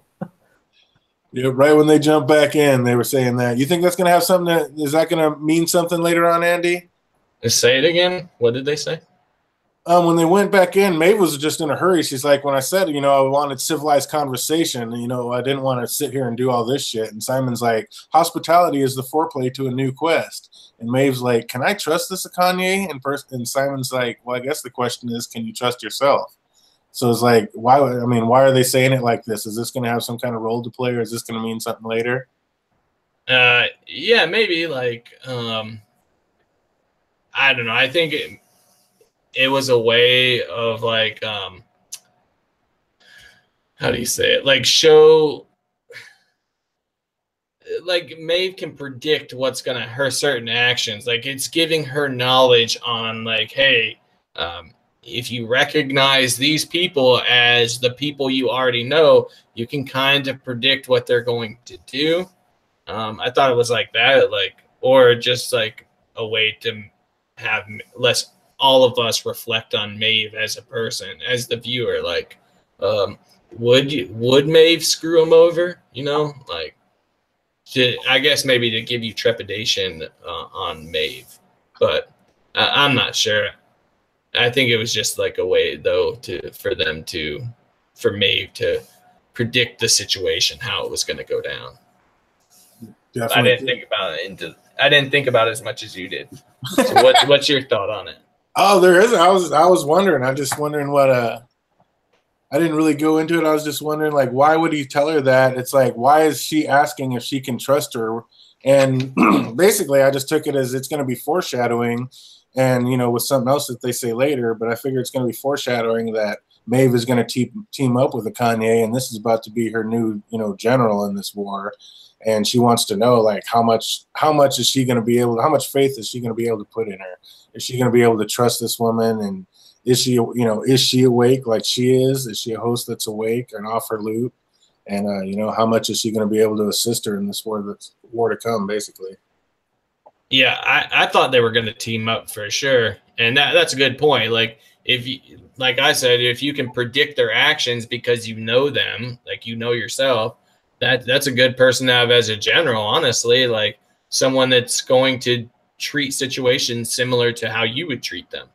So that's a good point.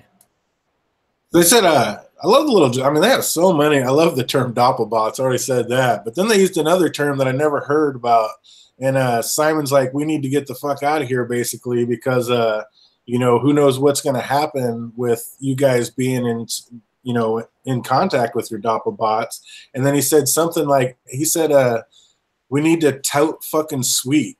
Like, is that a European term, or is that like a common European term from somewhere else? Oh, we lost BBM. But yeah, have you ever heard that before?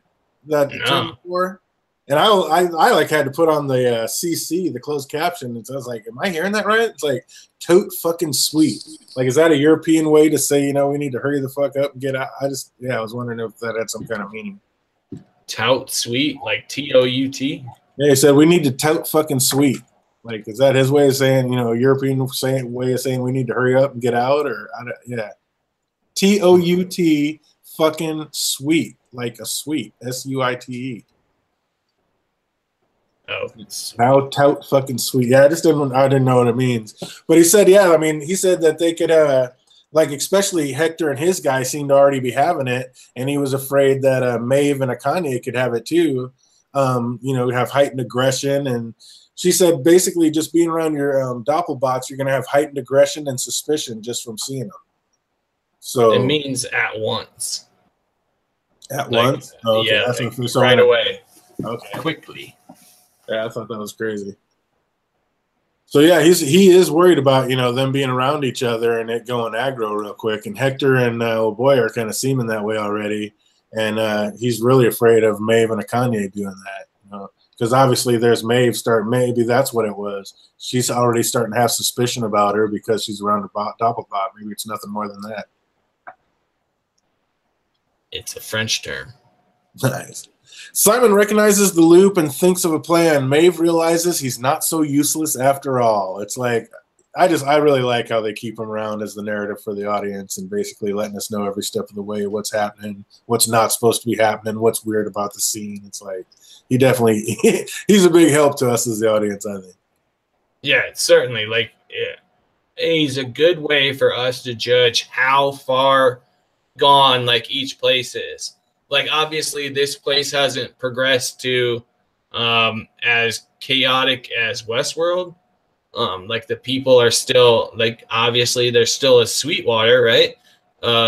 Whereas we get to see Sweetwater in Westworld is totally fucking demolished. So, obviously, they were able to maintain, like, life living off their loops in a better way than the people of Westworld were. And maybe that speaks to how new it is, how new the park is. Maybe they don't have enough of terrible memories, or possibly it could have to do with, like, a societal reflection, like basically the manners. We get to talk about how polite and, like, the traditions are and stuff. Maybe the traditions were able to maintain them once they broke their loop. Like, they still had all these traditions and all this politeness that you have to do in this world to even get by. So maybe that played a role into the fact that you know, Shogun World didn't devolve into chaos so crazily like Westworld did.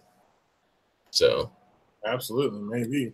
Here's the thing though, like, we rarely saw, like, any guests within Shogun World. It almost looked like the only actual, like, humans there was Sizemore, Sylvester, and Felix. And then we do see humans though, but that was like security, but looks like they're dead. So I don't know. I'm going to say it's budget, but in the story, I'm going to say they've either already been killed or cleared out, and they've already cleared that sector out.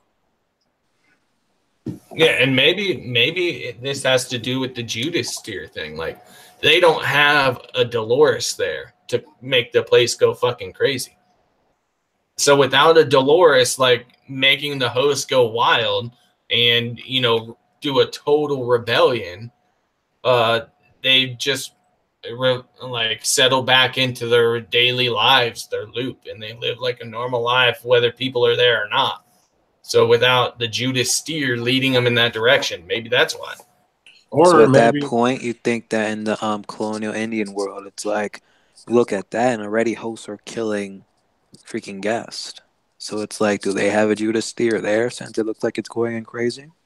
Well, also at that place, it was normal at the main area.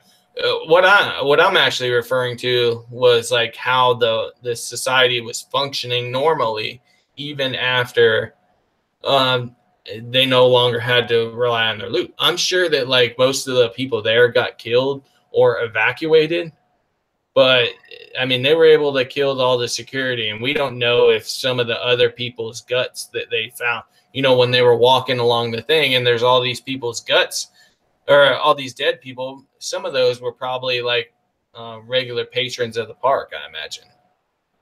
Or they were all host, and Ford, this is all still just Ford's narrative, and basically Ford's just taken Sizemore on a lollipop ride to keep him out of the way, and that's what he did. They already cleared out this. I mean, they were able to, like, oh shit, shit's going nuts in Westworld. They cleared out all the people out of Shogun World, and they basically just have them going on their loops because they're not really off their loops because Ford didn't send them off their loops. And now Ford's just basically doing this to keep Sizemore preoccupied while he plays out the rest of his plan. So I wouldn't go that far, but you know, maybe Ford didn't like.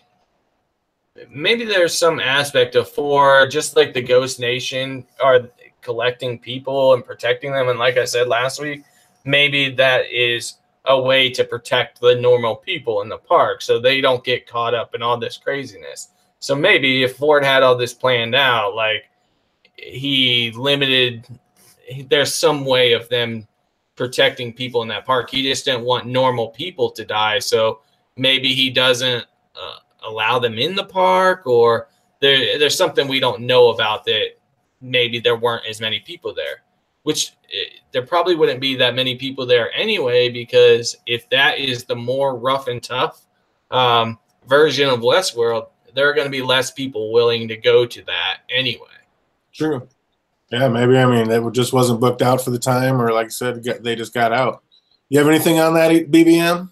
I don't think that Ghost Nation came in to like save the guests, because I don't see Ghost Nation members being able to go in, take people out, knowing that there's freaking samurai all over the place. It's like if it's an episode of Deadliest Warriors, who's gonna win?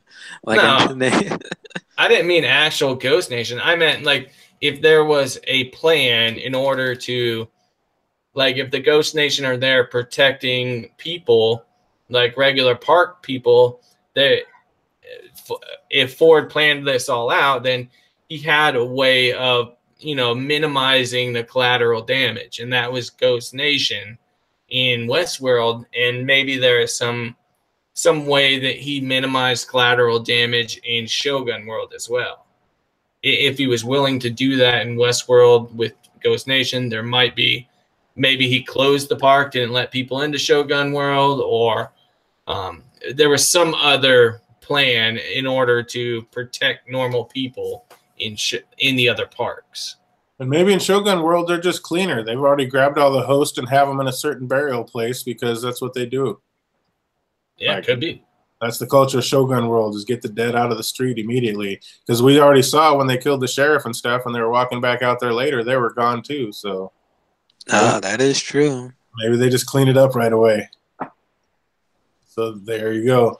Maeve starts having dreamlike flashbacks, and it's like at first I couldn't tell her, like, was she being able to like access old memories of Akane and Sakura, or was that just what was happening right now at this moment? And like, so it seems like Maeve is now one with all the hosts and can see through their eyes. I mean, because she could also see the ninjas coming at that point in time. Like, she knew they were there. Is that just because, like, when Bernard was looking for host earlier and he said that hosts can all communicate with each other when they're close by, is that how May's doing it? Or can she, like, just witness what any and all hosts are doing now? What's going on with that, BBM? Yeah, I think that she can, like, sense, like, other hosts and stuff. Because the way before those ninjas about to attack, like, she literally moved out of the way. Because I don't even think Hector even, like, noticed it until, like, after, like, that ninja, like, tried to kill her. Maybe now this might just be because I just now watched the preview for next week, but maybe it has something to do with how we saw in the preview for next week, Bernard is like linked up into the cloud, I guess, and he is kind of seeing all the actions of what's going on. But he has to sit in this machine to do it. And basically what I just took from it was that that he is going into all the programming and experiencing the virtual virtually what is actually happened. So all this data that is getting processed by the host is going into, you know, a big server. And if you went into that server's programming, you could actually see what was actually happening, what is making them respond in certain ways.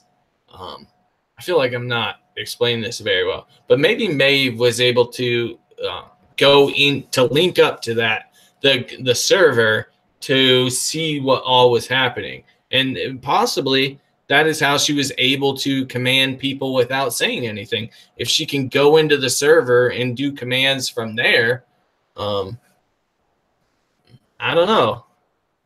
I think that's probably what had to happen. It could possibly be that their little Wi-Fi system of communicating, but after watching the preview for next week, I think it is actually that she is going into the main server that is that all the data is going through, and so she can view what's actually happening without actually having to see it. She can see all the program flowing through, and so she knows what's happening based on that, if that makes any sense.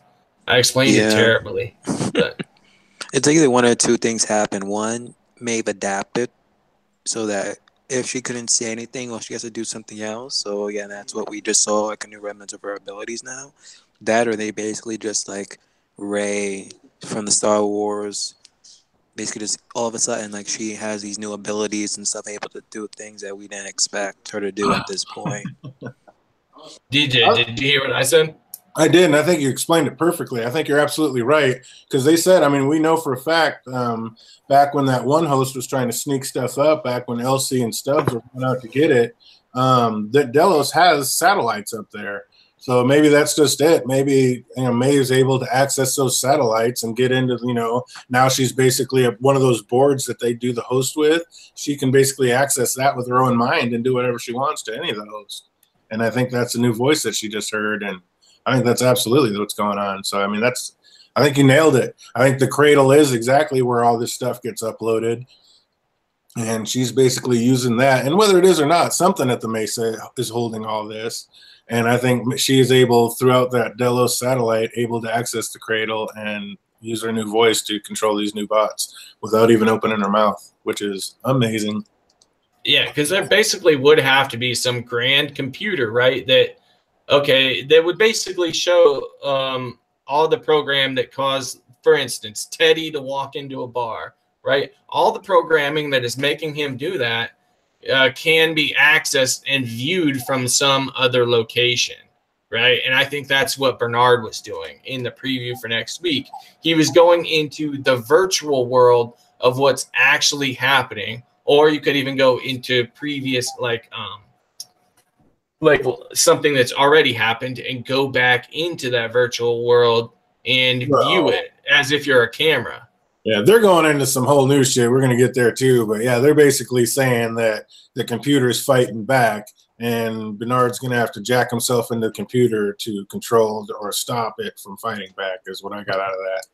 But yeah, we'll definitely get there. That could be from Maeve, and Maeve accessing that. Like, that Boom, could be that's good. I love that. That's a great prediction. That's a great prediction. Hector's not a very he's not a very quick draw. I mean, he's in their guns in Ninja World, and he ain't got the drop on nobody. Like, every one of them seems to get that gun out of his hand. What's going on with my man Hector? Jesus. He ain't no Teddy. I'm telling you.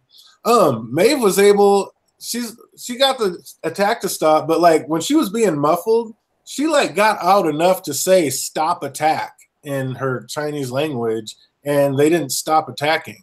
Why not? I don't know. Maybe there's some like specific command she has to give. You know, I don't know. I thought the same thing when I'm like, well, she said stop. He didn't stop. What the hell's going on? Why can't she, you know, did she say stop? Did she say stop in Japanese, or she said stop in English? She said stop attack in Japanese. I think, and that was just the, and I think it was just the, out of the CC I was reading, but maybe you're right. Maybe she was saying stop attack. I got to rewatch. Maybe she was saying it in English because she was like just scared, response mode, just real nervous, screaming it out, not thinking, oh, I need to be saying it in Japanese. But I thought she was. Yeah, we look at that because the way how it was like she really didn't get any word out at that point. Oh, she got it out. I mean, it says like clear as day, stop attack for sure. Well, English or Japanese, she said it. I had my subtitles on the whole time, so I saw the stop attacking. I saw it say that, but since I had the subtitles on, I can't remember if she said it in English or. Yeah, that's my problem exactly. That's what I was just saying. So it's like I can't remember which way it was, but I know she definitely did say stop attack. So it's like even if that's all she got out, why didn't they stop the attack? But anyway, I do have to give my props for Hector. He was fighting fucking ninjas and holding his own, so I definitely give Hector some props. He was doing it. I thought that was a little ridiculous. How was a cowboy fighting off ninjas? But hey, it's Shogun World. For real, man, Hector almost seems useless now, like you said earlier. I mean, he's got a gun. He's not quick on the draw. Maeve, you need a new boyfriend. That's what it's starting to look like. Well, Maeve asked Hector and Ronan to buy him some time, and basically he does that. And he looks up and sees him escape, and he kind of gives that smile like, yeah, it worked. But is this the end of Hector's story? Is this the last we see of Hector, BBM? No, I don't think so. I think that they just like not dumbed down, but at least just like Lord, the awesomeness that we know of Hector. So we actually get like, the ninjas and the samurai, like their time to shine. Because not even that though. I think it's even if you do have guns, is again like how they said it's Shogun world is like a little bit more tamed. So again, if we were talking about this earlier, like even if you had a gun or anything, at least you're like a quick fire like Teddy, it's still gonna be difficult and more of a challenge. What you think about that, Andy? Yeah, it could be. It could be that, it's more of a challenge. I just feel like if Hector has to die every time or get himself fucking captured or something every time in order for Maeve to be able to do something, it just seems kind of useless. I don't think he's done. I think he's still going to be around. But it just, his character really got weakened. Like he's supposed to be this crazy outlaw. Why aren't you giving Armistice the gun? Like, why isn't she's the sharpshooter, right? Like, I don't know. I think Hector. Honestly, I was wondering character. What happened with Armistead. Like we saw her like a little bit of getting her identifying. Like, wait a minute, all this is kind of like our story. And then she like looks at her like doppelganger, and pretty much that's about it. Well, and she was really just in the background. Man, her and her dragon girl are just like mirroring everything each other do. And Simon said, if we don't get the fuck out of here quick, that's gonna happen. So you might be stuck in the now. Come to think of it, I think it was important that she was the one to recognize that this was Sweetwater and what was going on, because her saving the other girl is what led them to, becoming friends basically, or teaming up, because she knows that she gets hit in the back. Someone stabs her in the back or shot in the back, or I forget how exactly happens in hers. But by her recognizing, oh, this is what happens to us just in a different place, she was able to save the girl because she remembered, oh, yeah, I get killed from behind. So she tells her to turn around. And so that's probably why she was the one that noticed, like, as far as storytelling goes. Because that's a great point. Absolutely. Watch later down in the series, you're going to see like 7 types of like Armistead army.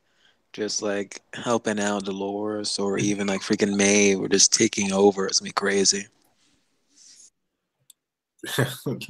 We got another prediction from the BBM. You heard it here first.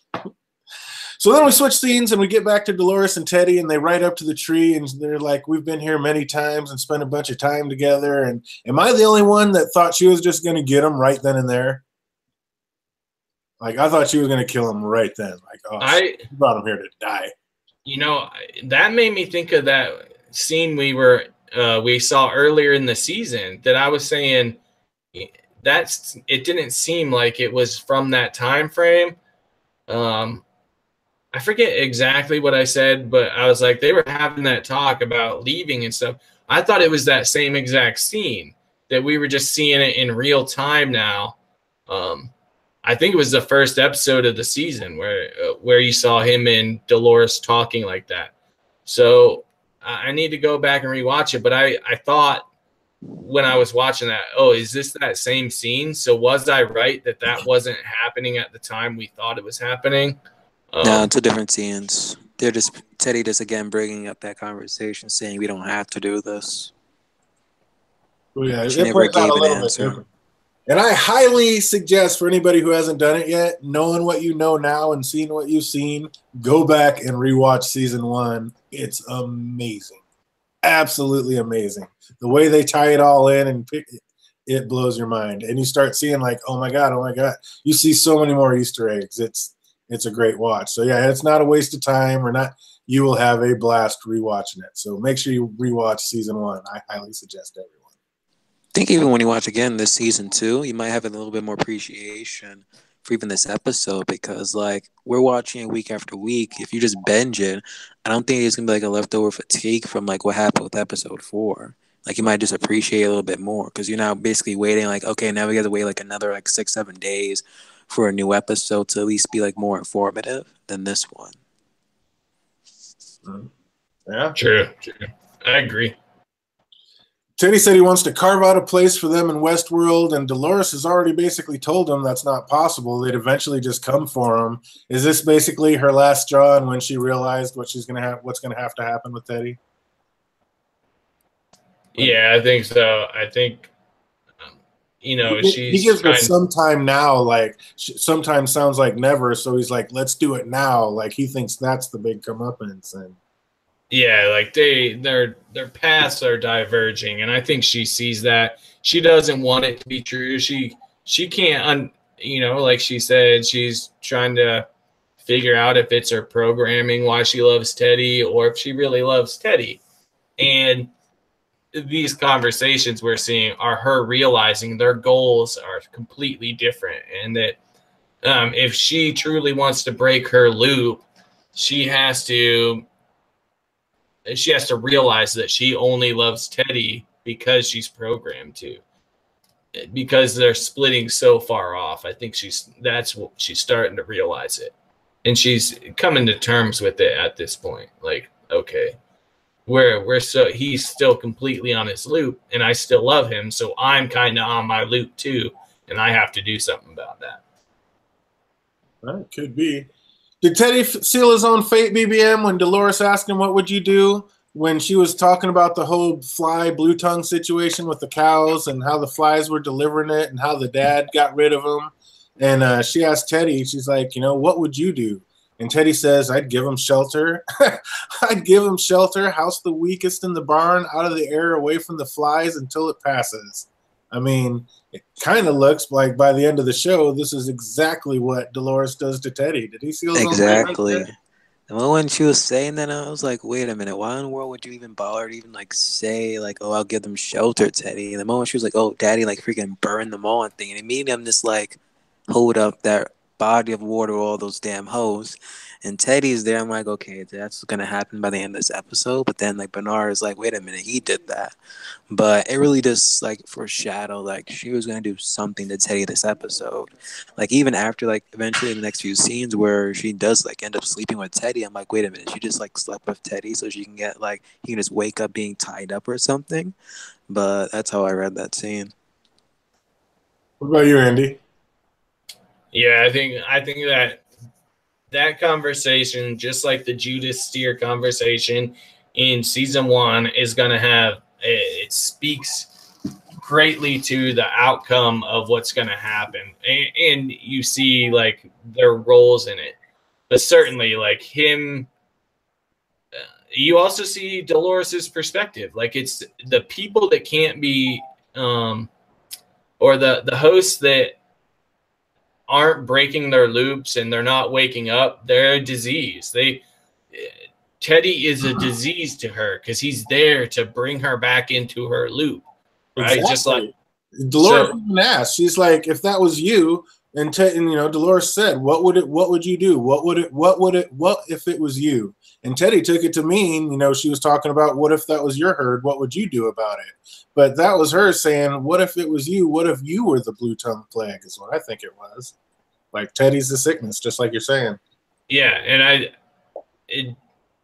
and we see like the host, they can communicate and keep each other on loops, and I think she recognizes that. That's why that totally changed like my thought on why she was killing all the other hosts. But now it makes sense. Like the hosts all are meant to keep each other on loops in ways, and if certain ones aren't waking up, they can break. They're a disease. They can bring hosts back to their loop, put them back to sleep in a way, and. Teddy is that. He's the blue tongue. He's dragging her down, keeping her from being what she could be, and she's gonna break him. I don't know. You agree with that, BBM? And if so, it's like, what is this between Dolores and Abernathy? Isn't that kind of like bringing her two down? Her bringing up the memories of that's her father. So it's like, will eventually she do kind of like almost a similar same fate where she decides, what? Forget about my dad, Abernathy, and let me just continue on my real goal. Because if she did that with Teddy, why isn't she doing that with her father?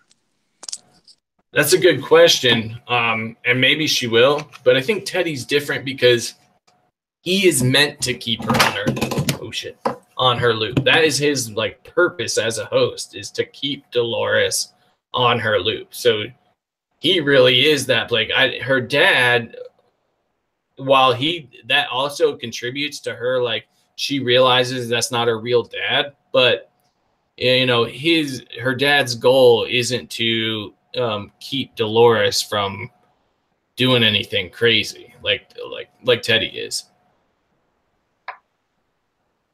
I agree. Absolutely. Back to Simon and Maeve. Simon tells Maeve they should make a run for it. Maeve says, you can't keep doing this to us, making us fall in love with them and then taking them away. And she says that she's programmed only to care for herself, but here she is risking death for someone else. Does this or does this not prove that Maeve is awake? I think that Maeve could be awake. She may not be, and she may be. But it definitely proves that like she can access her old memories, because right now she's programmed to be selfish, but she wasn't always programmed to be that way. So that's the only problem with it, is that if she can access her old programming, the residual of that, then that contradicts, just like the Wyatt and Dolores. Those are contradictory programs. So is Maeve's current program and her old one. So she was programmed to love her child, her daughter. We don't know she was programmed to risk life or death for a total stranger. Like that wasn't proven in any of her past programs. Yeah, but it would make her less selfish. Like she wouldn't only care for herself in her old program, so she can access that motherliness, like the love. So it's not completely breaking her program, because there was a program for it before, where she would protect someone else at like risking her life. Yeah, it was her daughter, and we saw that with the Man in Black, that she was trying to. She risked her life to save her daughter, but it's not totally against. It's not like she's never been programmed to be selfless, and that's my whole thing. I'm not saying that she's not awake, and I'm way leaning towards that she is now with the stuff that's been going on more recently, but I don't think it's confirmed because of that, because she had that old programming before to care about people. What do you think about all that, BBM? It's almost like mirroring with Dolores and like Maeve again. Like Dolores has the farm girl, and then Wyatt, and then there's like this new identity that Dolores is creating. With Maeve, it's like she has a storyline with her having her daughter, and then there is the Madam, where again she's supposed to be selfish. I'm guessing that's the storyline or like traits that she's like referring to. And then there's like the one that she pretty much is creating now, that she's kind of awakened. So I don't know, like, too close to call, but I still think that she's more awake than anyone else at this point. Like, she's not conflicted as Dolores is. Like, she's knows what's up and who she truly is, as opposed to Dolores. So what do you think her new voice really is that she has? What do you think this new voice is, BBM? I think that's just her like explaining like she has like new abilities now. That's what she meant by new voice, I'm guessing. Nice. Nice. You pretty much on board with that, Andy? Sort of. BBM, I think that I'm starting to think that her, Dolores and Maeve are about the same awakeness, but you see how they react to certain things differently. Like you know, with Teddy, basically he's stopping her from her mission, kind of. Like he is a hindrance to what her goal is. And we see how she deals with that by changing. She's going to change Teddy. Whereas the other lady, her Japanese counter, or Maeve, I mean, when she comes to a situation that is not helping her reach her goal, which is actually a hindrance, she makes a totally different decision, and she does what we would think the right thing to do is. So I think it's just showing like the different ways that these two similar characters treat similar situations. But what I think about her new voice is, like I said, she's accessing now, like she has an ability to access like the computer that processes everything. I think that's what's going on. The server that processes all the data that all the hosts do, Maeve can tap into that. And I think that's what that new voice is. She's hearing stuff that doesn't just directly relate to her. Now she can access what's going on everywhere. It's hard for me to explain like what I'm talking about. I'm sorry. Like I can't. No, I think you're getting it out pretty decent. Absolutely. What BBM, Simon takes a moment and sneaks at Calvary's phone. What do you think? Is this going to be his way out? What's he going to do with this phone? Because Maeve already said he can leave, and he didn't leave. What's he going to end up doing with his phone? That's pretty much going to be his like safeguard. Like when things go to shit or there's something bad's happening with Maeve, he can just get away with that. Like at the end of the episode, again, we're probably going to talk about it later, but you see like that army just approaching. And like if Maeve is going to like handle that situation, that could be like his perfect opportune moment to turn around and actually leave. What do you think about that? What's he going to do with that phone, Andy? I think he's hoping that, when help comes, that he'll be able to use that to get saved. He's going to hang out with Maeve until backup comes, and I think he's going to betray her and call in help. But I think that's his intention. But I think that's going to get used for something bigger. Like they're going to be able to, hear what's going on somewhere else. Yeah, that makes. I think he's using it for a homing beacon, like so somebody will be able to pick up that there's one on the move, and they'll be able to come in and save him. But yeah, I think you're right. He's going to flip in the end and do something to end up saving the host because Maeve's going to turn him into a believer. Yeah, but I think just having that extra information, maybe Maeve finds out he has that, and that is going to provide, like we said, Sizemore is just he's there to help us understand things, and that's his role in the show as of right now, to give us information. And that would be another way, him having that, we can gather other information about what's going on in other places. Shit, it might even be used to give us a hint to the timeline of what's going on. Like maybe he hears something on that that we know has happened somewhere else, and it just links that timeline. It's going to get used as like a hint, possibly. Yeah, there you go. I like that. I definitely like that. How was this? It seemed to be the very next day when Maeve and them showed up. How did they have time? I mean, how gruesome was that? That guy burned out all his soldiers' ears. How do you even have time to do all that, BBM?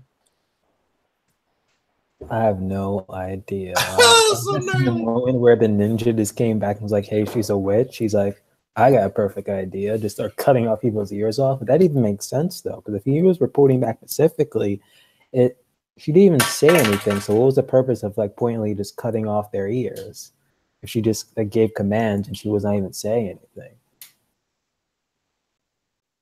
I was thinking the same thing. What's that, DJ? No, absolutely. The other guy was probably just freaking out in the madness and the mayhem, and he did hear her screaming, like stop fighting, or whatever. And so he heard her yelling stuff, and maybe he thought that that's what did it. But yeah, he didn't realize it was her inner voice that actually shut him down. But that was that was gnarly too. I mean, when they flashed that knife, you knew somebody's eyeball was going through that thing. When you just saw it waving in the room, you knew for sure somebody's eye was going through that thing. Oh, it was gnarly. Yeah. Westworld doesn't disappoint. I thought the same thing as you too. Like when they went there, like how did they do that so fast? It almost looked. I didn't even know if it was burnt. It looked like they just cut their ears off and sewed it on over top of the hole, and it healed up that way. Oh, it looked like some blowtorch action or something. It was gnarly. It was definitely weird that they were able to do that, but maybe they have some information we don't know about, like maybe everybody's off their loop. Maybe they can access how to heal those little light things. We don't know exactly what's went on there, but if they were to burn the ear hole closed and then use those little healing light things, they could heal up the fucking scarring over top of their ear. I don't know. That it was just weird. That threw me off too. Yeah, it was. I didn't know what was going on with that. Angela tortures another security guy and finds out they've taken Peter Abernathy to the Mesa.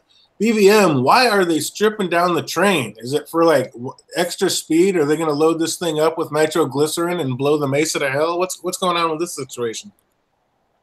I think it's more of speed and travel time. They're gonna try to find Abernathy maybe, but even then, it's didn't previous episode we saw that was the previous episode? Yeah, I think we saw they were putting hosts in the tracks and stuff. So it's is this Ford trying to mess up with their plan or something? Yeah, that is a good point. I was just going to say that is a great point, BBM, about how the BBM or the Man in Black said these tracks are supposed to go north and south, and now they're going west. So she definitely changed them. So that is a great point. Maybe this is what it's for.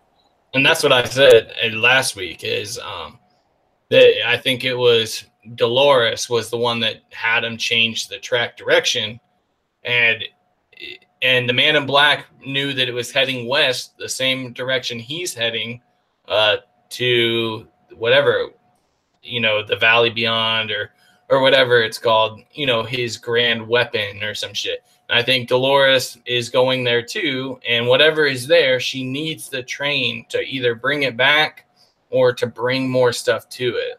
And maybe that's where we get the blank host from. They needed a train and to haul back all the blank hosts. Maybe there's that many of them, and that's why they're stripping down the train to make it be able to carry more. Or maybe she knows that the track isn't really finished and that they're using dead hosts and bodies for basically train tiles, and so they need it to be as light as they can to make it to where it needs to go. That if they're going that deep into it, that's amazing. Because so many people are like, what was up with that scene? Just for grotesqueness? I mean, it had to mean something. And, here it is, tying it all in. Dolores is stealing this train. She's stripping it down. Why is she stripping it down? To make it light enough to be able to go over these tracks made of humans. What do you think about all that, BBM? Now you're giving Dolores a little bit more credit. If she's actually stripping down the tracks or just do something with the train, so just in case of something was gonna happen along those tracks. Nah, that's just too much into it. If that was made, That's Maeve. Maybe I can see that happening. At least like she looks like she can have like a little bit of sense of like what's about to happen or something. But giving Dolores a little bit, you know. Yeah, but if you're on the loop that Ford is really the one driving her, and this is all still Ford's narrative, he would certainly be smart enough to do that. I don't think like I said last time, they're using people because they've reached the end of they're never supposed to finish these tracks. Like that's just part of the lore of the area. Yeah, they have like Chinese slaves building the train tracks, and that's part of the history at that point in the Wild West. That's what was going on. So it was never intended for them to actually put down real train tracks. So they don't have the materials to keep going, or like all the wood to keep doing it. So they are using the dead people as like those supports. That's why they do it, because they reached the end of that loop and they're using live people. It's not just dead people. You hear them screaming when the nails go in. It was gnarly. So they've reached the end of their loop and they're continuing their loop. Their program is they're supposed to keep going. They don't have any shit to keep going, so they use people. And Dolores brought them a bunch of people, like a bunch of bodies. They started using that, and now they're killing people. I don't think that they're stripping down the train to get over the weakened support tracks. I don't think they're going that depth into it. That would be so deep. I would love that shit if they went there. It might be speed, but I think they just want to be able to carry as much as possible. That's my guess. And I just want to point out, I was right that Dolores was the one that told him to change the track direction. Yeah, absolutely. Point that out. That was absolutely. And if that is, and it's going this way, because what do you need a train for? And she's got the tracks going, and it's definitely all her. But I would again say that it's not really her; that it's all Ford playing out his game through her. But and where are you at on that? Where are you fellas at on that? Is Dolores just 100% woke doing her own thing, and this is all her plan, or is this still Ford's game and it's really his plan? What do you think about that, BBM? It's Ford's game. It's his plans. Like, I want to believe that this is all Dolores is making, but same time, it all could just be, Ford behind all of this. Like, I'm guessing it's like Ford is using Dolores just to kill off board members and stuff. Because at this point, it's like, until I actually see her thinking about getting a new body, it's like, what's the point of it all? Like, how is she gonna like actually leave the park and get revenge on humanity? Unless she just like want to just take over Westworld and all the parks, and like that's gonna be their world. It's gonna remain here in all the parks. What do you think about that, Andy? I think that you guys are crazy to think that that Dolores is more on a loop than Maeve. Now I'm starting to believe Maeve is more off her loop or like she's not following direct programming. But why I think it's crazy is because we saw like exactly what Maeve was programmed to do up until that train ride. So we have evidence that she has been programmed the whole first season. Like we thought she was like waking up and doing what, becoming awake like Dolores. And then we come to find out that was all programmed. She was supposed to do that. So I just think it's weird that you think she's so awake when we saw that she was programmed. Now, I agree that Dolores could, did I say Dolores? I meant Maeve. Dolores could not be, or she could be following programming too. Like that's not out of the realm of possibility, because we also see that Ford had planned on, the massacre of the board members. We saw that was all planned. They had an army there ready, but I think that Ford's just really good at knowing what people will do, get it left to their own devices. And he's not necessarily programming. Like Maeve isn't just straight following his direct programming, but he did predict what she was going to do once she was set free. And he set it up in a way that she, her and the Man in Black would have this clash and they would be going to the same place. Now, that's just the thought. I think it's very likely that this is all just what Ford had planned out. Like, he could be programming all this shit. But as of right now, I think that Dolores, possibly Maeve, they're about as alive as you can. But are also, they the only two, or is there anybody else? I think right now they are the only two. But also, it gives me some like reservations. Whereas Maeve just got this new superpower out of nowhere. So it also leads me to believe that once she reached this certain point, like now Ford gave her this new superpower, because it seems weird that she would just evolve this superpower out of nowhere, right? That all of a sudden she can start programming or can do all the shit that Ford could do. That's another weird thing. Damn, I'm just rambling. Sorry. Ford, now Maeve is doing the stuff that Ford could do, basically controlling hosts without saying anything. I think that's going to play a big part into what's going to happen later, questioning hosts' actions, whether it was Maeve or if somebody else gets this power, whether they're doing stuff because they want to, or if they're actually being controlled silently by someone else, like Maeve. Well, that's the next step in this game. Is that's what you got to figure out, because Ford was able to do it by just lifting a finger, and now Maeve can do it. Did Ford upload himself into Maeve one of those times she died, and now Maeve is really Ford? What? Is that what's going on here? Is that what's going on? I'm regretting what I just said now. Look at you just did. And I'm telling you, if Maeve and Ford are the only two people we've seen doing this, doesn't that just mean that Maeve is Ford now? Whiskey. I think it could be. It could be. I'm going to take it as a metaphor that Maeve is Ford now. I'm not going to take that as tinfoil. It's just a metaphor that DJ is putting on the table. I don't know what these new powers. It's almost like it's a Ray effect that's happening with the Maeve character right now. Because like how all of a sudden, like we do expect that she is powerful, but to the point where she's just saying stuff without even saying anything. Like she's controlling hosts. It's like. And not just controlling them, she can talk and they can hear. It's ridiculous. Well, that part's like about the madam thing. I don't know if you're talking about her talking in Japanese or something. Well, just talking to the madam. But I mean, she talked to the ninja. She told him to impale himself. I mean, and we'll get there at the end, but she's talked to a few people now without opening her mouth. And they understood and listened. So I mean, it's just. I mean, I guess the only one we actually heard like talk back was the madam, but we know the other ones heard because they did what she said. For me to see that she has taken on the Ray or even Superman effect, like next time we see Maeve, if she's gonna like cut down that entire army that's coming towards her, then yeah, it's pointless. Like she's just unbeatable at this point.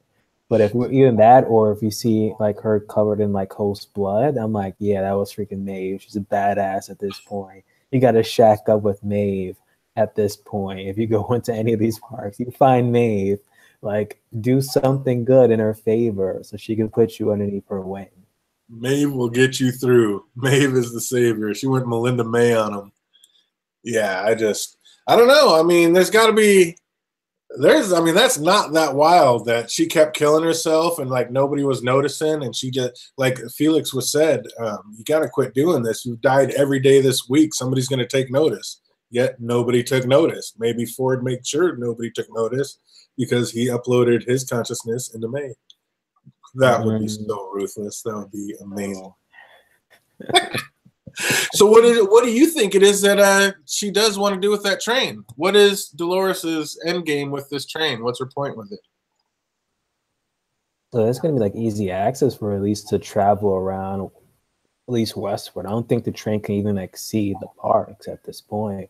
But doesn't that train like go back all the way to like the mainland, like how people like arrive in Westworld? Yeah, it goes back and forth to the Mesa. Yeah. But it looks like she's averted it, and it's not.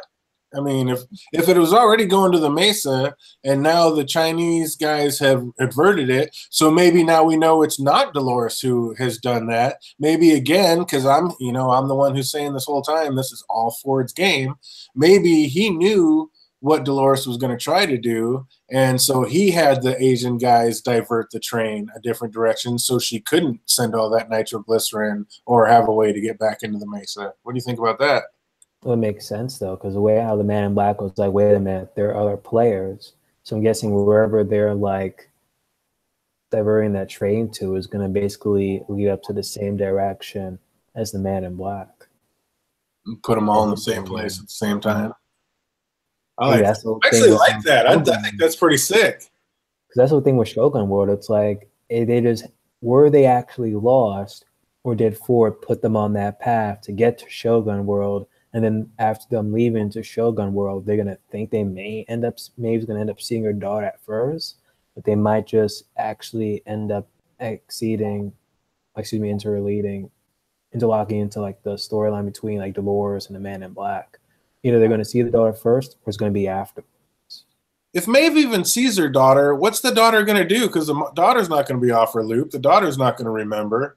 So, or does she? Do you think the daughter remembers her, or do you think she's just with a whole nother situation? What even happens if Maeve does end up finding her daughter? How does that even work out? For it to be crazy and a good story, the daughter must not remember who the hell Maeve is.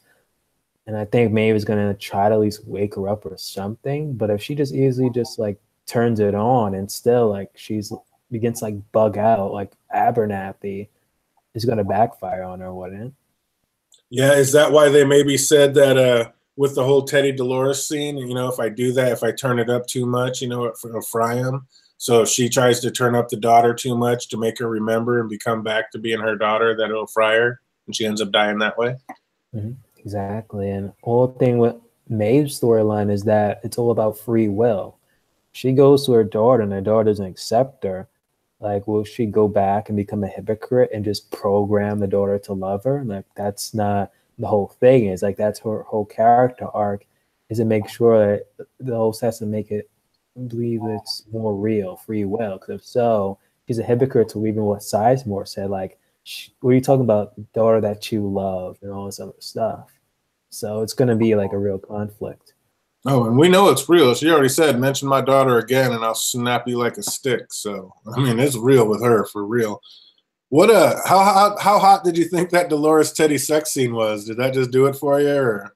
It reminded me of Game of Thrones boat sex scene. I was like, all right, this is Westworld now. Don't get caught up in the romance thing. Can I get back to the whole mystery now? But then it just went to that part. I'm like, okay. And then it even like freaking like cued in. Like now I already went to one live stream and already people are like, Teddy's ass is better than Jon Snow's, or no, Jon Snow's ass is better than Teddy's. See, that's what makes me happy. I don't go to other street. I don't need to hear that. All right, you guys said a bunch while I was gone. All right, break it down. So I think that Dolores diverted the train to go to wherever the Man in Black's going. The other half of the train comes from the entry point, like wherever people come into the park at, right? Because people ride the train to the term, I don't even know what to call it, where people enter the park. So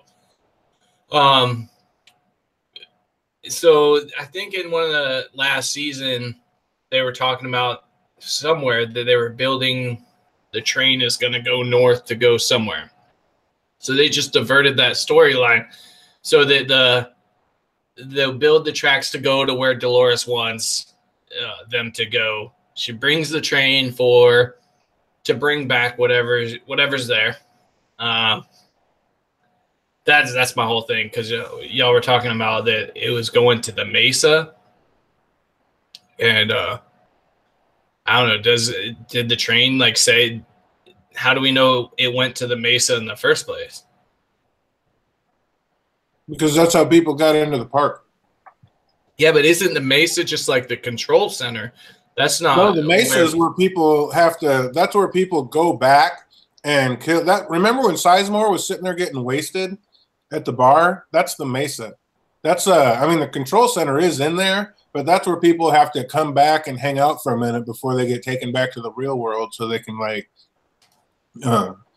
calm down and really like, okay, we need to acclimate back into the real world. Can't just go back out and start shooting people. So I think the Mesa is like you get put in. That's where you get jacked into Westworld, and that's also where you come back to go back out of Westworld. But you also chill there up at the poolside or whatever for a few days to kind of come back down to reality. Okay, However, so why did Abernathy was like, I need to get to the train? Where was Because- Abernathy heading? Well, it's because we were made to leaving- believe it was the train to get out of the park. That was like at the Mesa. Once you take that train to the Mesa, then you can take another train out. So, I mean, yeah, which train was he talking about? Yeah, I would think that, like, I don't know.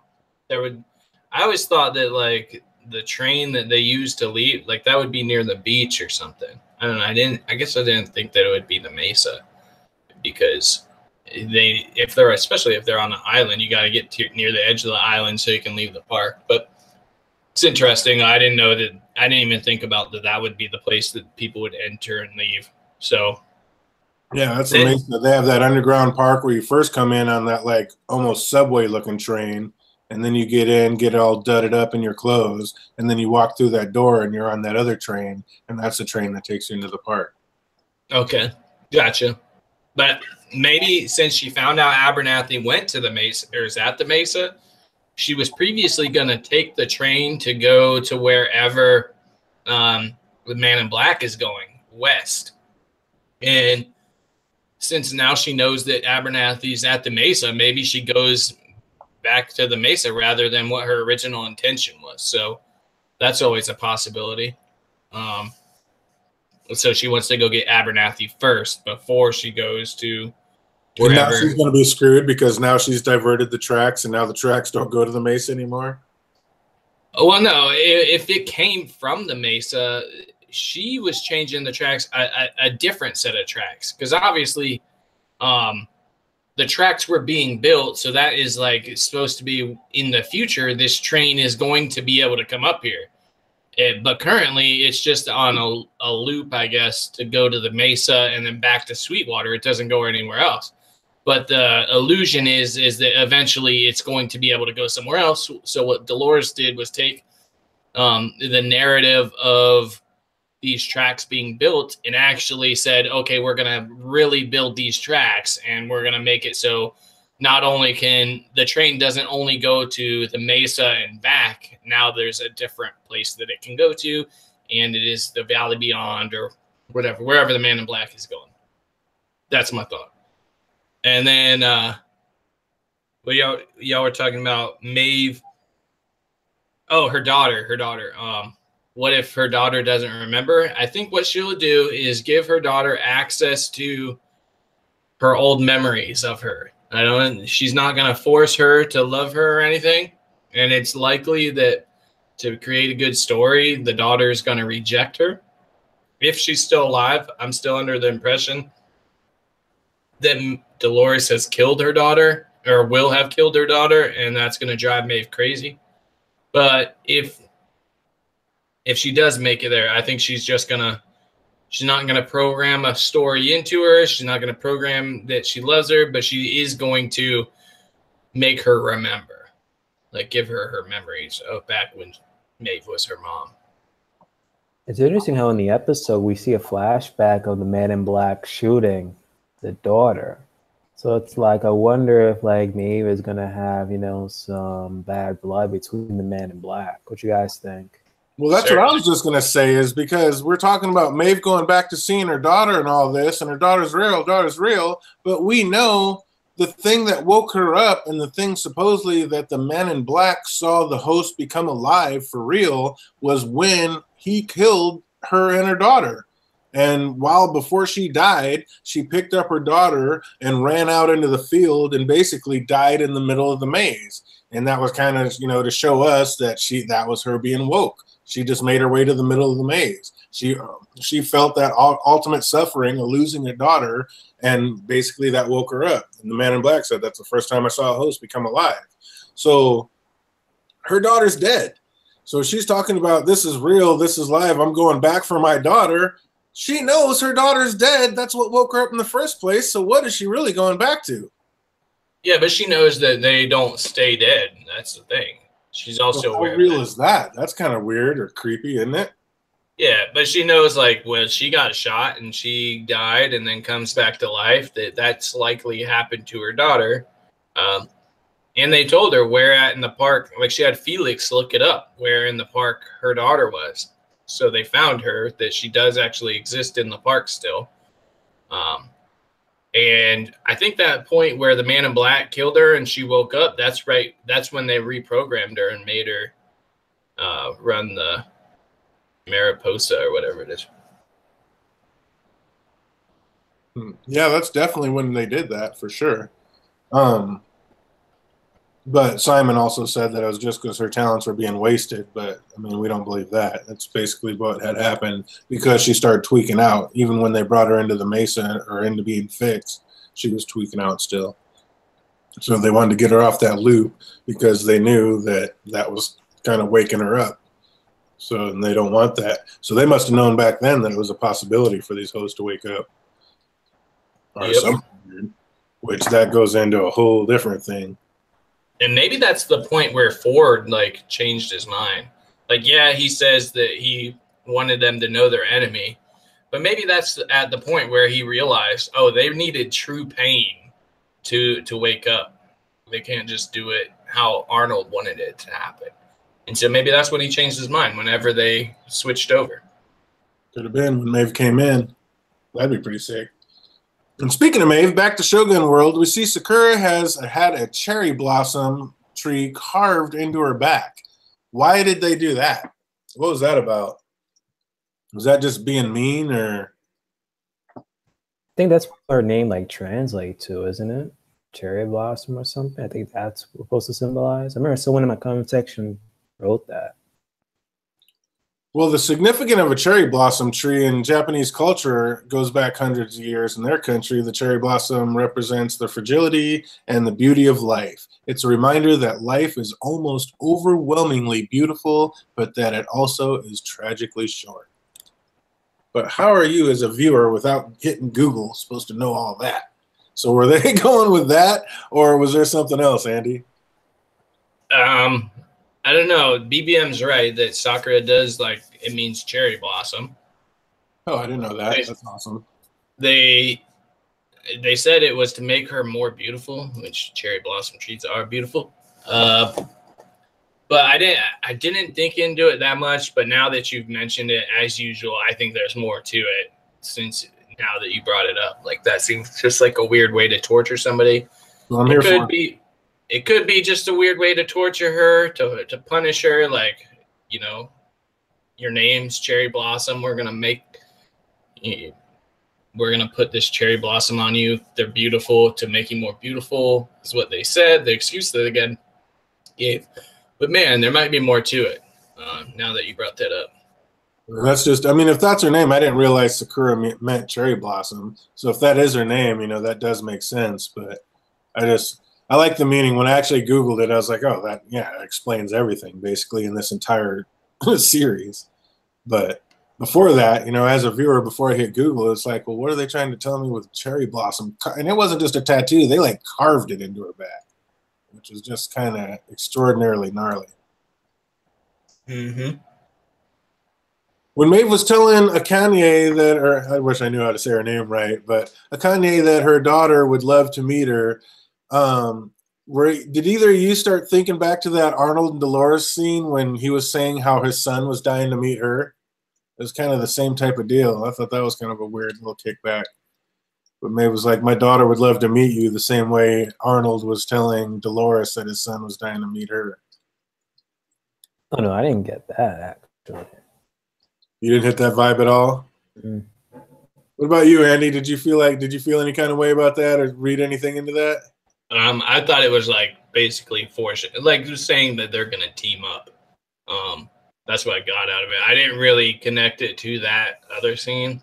But Westworld, it does like to repeat itself with things like themes. You know, that would make sense. Arnold loved Dolores and, you know, he really cared for her and, you know, he wanted her to meet his son. So that's interesting. That's a good thought. I didn't make that connection. I just thought it was her saying, saying we're we're gonna team up. I want you to come meet my son. Join me in my quest, or my daughter. Join me in my quest to meet my daughter. Absolutely. Especially because she's a badass. So back into that scene you guys were talking about earlier, where Maeve starts talking to Akane with her inner voice, and Akane asked, like, what is happening? And Maeve said to her, freedom. And Akane says, no, please. And Maeve replies, some things are too precious to lose, even to be free. And this was basically just like when she got back off her train to go find her daughter. She knew, you know, she didn't want to be free. Her daughter was more precious to her than freedom. And she's agreeing with that. And it's kind of like the same way when Arnold talked back to Dolores, and he said he was going to wipe back. He's like, I can take that pain away. And she's like, why would you take that pain away? And gave a whole little speech about, you know, the pain's the only way to remember them. You know, it's a part of me. Why would you take that away? Like, did you guys make that connection at all, or what'd you feel about that, BBM? I just saw that she was trying to wake up her other like doppelganger, but the doppelganger was like, nope. That's the only thing I saw, and the way how Maeve accepted it just shows again like her difference between her and Dolores. So you don't think it had anything to? It was just her trying to wake up. You know, how come? Why did she say no though? Like, how come you think her doppelganger said no? I don't know specifically. I'm guessing she doesn't want to be. I guess if she would have awakened, she probably would have just like left. Maybe, you know, the version of that Clementine doppelganger. I'm guessing that's why she just didn't accept it. Well, Dolores did say, you know, when she was Arnold that one time, that sometimes a light can be, you know, even more frightening. A new light can be even more scary than the dark. So, I mean, you know, maybe it had something to do with that. Maybe she's just afraid of what she'd find. But I just thought, I thought it was the other thing that Dolores was talking about. Like, why would you take my pain away? I think she didn't want that pain to go because, you know, that's love, and she wanted, you know, she didn't want to lose that. What do you think about all that, Andy? I think she did like wake her up, and she was just showing her. Well, so I think she basically was telling her, you know, you're a machine, and you are just programmed to feel this way. You don't have to do that. You can escape with me, and like we can leave this place. And I think she did all that in her head, like wakes her up, you know, lets her know that she's a machine and that this isn't real. And that's why she stopped her. She's like, no, like, almost like Maeve, where you're telling her like, you don't really, that's not your real daughter. Like, what are you doing? And Maeve's like, I don't care that she's not programmed to be my daughter anymore. I love her, and I'm going to be with my daughter. I think it's kind of that situation where Maeve gave her the information, said, hey, we can be free. Like, you don't have to do this. Like, she's just she's just a machine too. And the other Maeve was like, no, like, we're going to go find her. And that's why she was like, some things are more important, or whatever she said, even more important than being free, or whatever that phrase was. So I think Maeve was giving her the option to leave, and she was like, no, I got to do this. She'd rather just stay in her loop, you think, huh? Yeah, to be with the people. And Maeve realizes, like, hey, yeah, I would have liked that too. I wish I could have done that. Yeah, sometimes ignorance is bliss. Back to Dolores trying to figure out her true feelings for Teddy, what's real and what she was led to believe, and now she feels like it was all true. Teddy said, I saw you and you saw me. She says, I did, and you're not going to make it. So what's going on? Like, we didn't really see, like, he just jacked her up. But what's going to happen, like, with Teddy? Because we see that he dies in the end. So how does he get from this tech frying him? And is that what she had him do with all those hosts? Did she just, like, jack all of them, and the ones that couldn't take it and went crazy ended up in the lake? Or how did they get from Sweetwater to all be drowned in that lake? What do you think about that, BBM? How did they get from there to there, A to B? Yeah, I think it's either one or two things. One, she pretty much just reprogrammed Teddy so he can just be her new slave. Or again, like you just said, like she just jacked them all up. And Teddy was like the first of many where if he didn't take it, they just possibly end up in that body of water. But then again, like Bernard said, it was him who did this. So I'm still on the fence of like what actually happened. All right. What about you, Andy? I think that it's kind of leading me more towards that Bernard is not working with Dolores by the end. He's not helping her. He's actually fighting against her.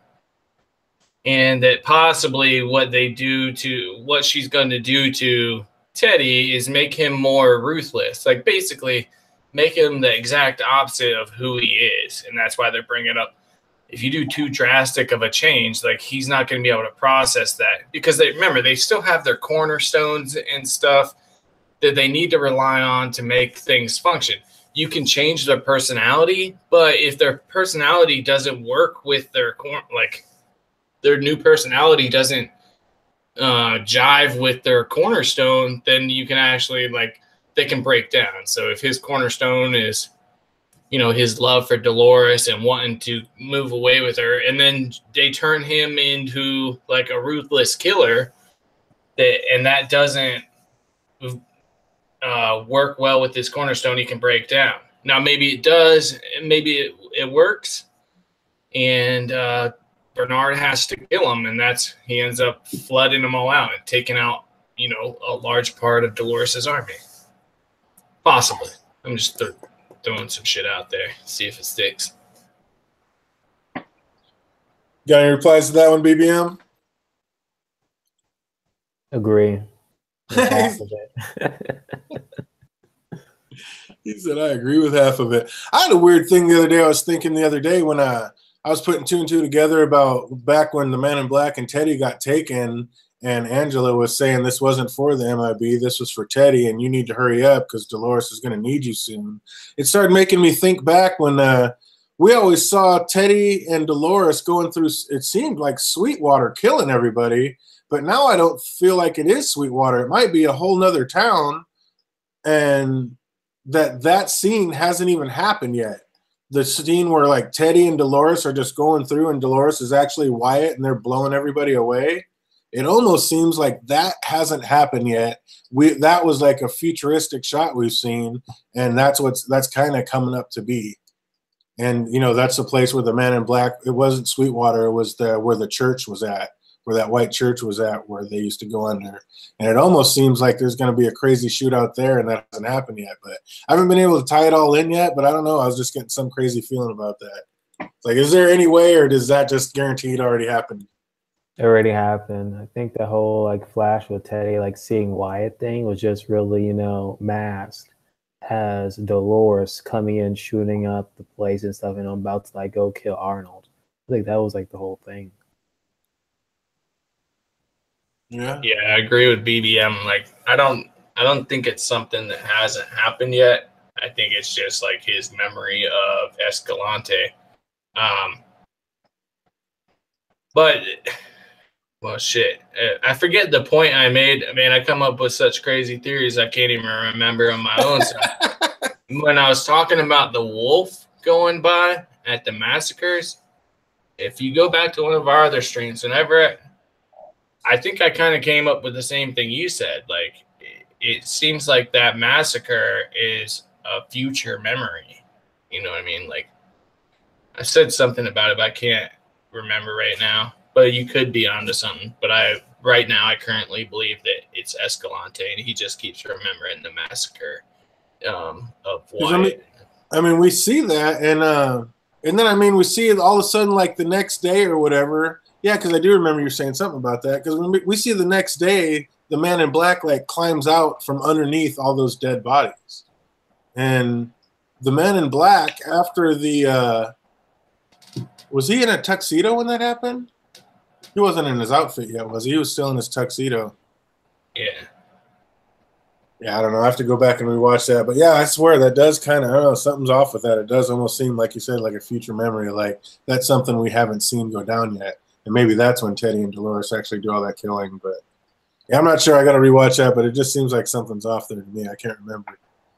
Dolores says to grow, we all need to suffer. Is this how all the hosts end up in the lake? Did Ford, and if so, is it Ford, Bernard, Dolores? I mean, like I said, is it Dolores ramping up all the hosts? They go mad and jump in the lake and fizz out. And Ford, is this how he gets them all? The end is get them in the lake. Like, how do we think all those hosts ended up in the lake?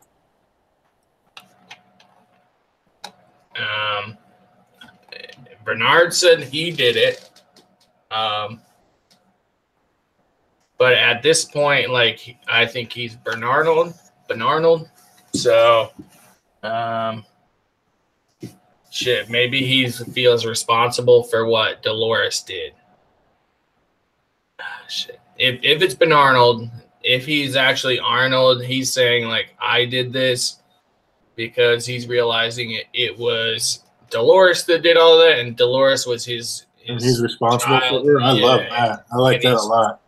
He's saying, like, he's responsible. Now, I don't know the purpose. Possibly Dolores is using it as, like, a decoy in a way. Like, okay, most of the hosts are dead. Like you said, they're finding out a lot of the hosts are blank. If they think that all the hosts died here, like if there's a count, hey, we have 300 hosts in the park, and they're like, okay, we have 250 hosts in here. So they can assume, like, they're fairly safe. There's only, like, 50 hosts left that didn't die in this flooding of the valley. That would be a good plan on Dolores's part by using, like, the extra blank hosts as decoys. And by labeling, remember, they were scavenging parts out of the arms. So if they put those parts, if they have, like, the tracking signals and stuff in them, or it would be linked to the wrong person. Basically, someone is, I'm going to explain this horribly. Basically, so the computer would recognize a blank host as a host that actually exists. And the only way to know that that's not actually that host is to look at their brain thing. So I think, taking out their brain and looking at the programming, like, hey, this is a completely blank host. So why are we getting the signal, like, why does just say it's Hector if it's not?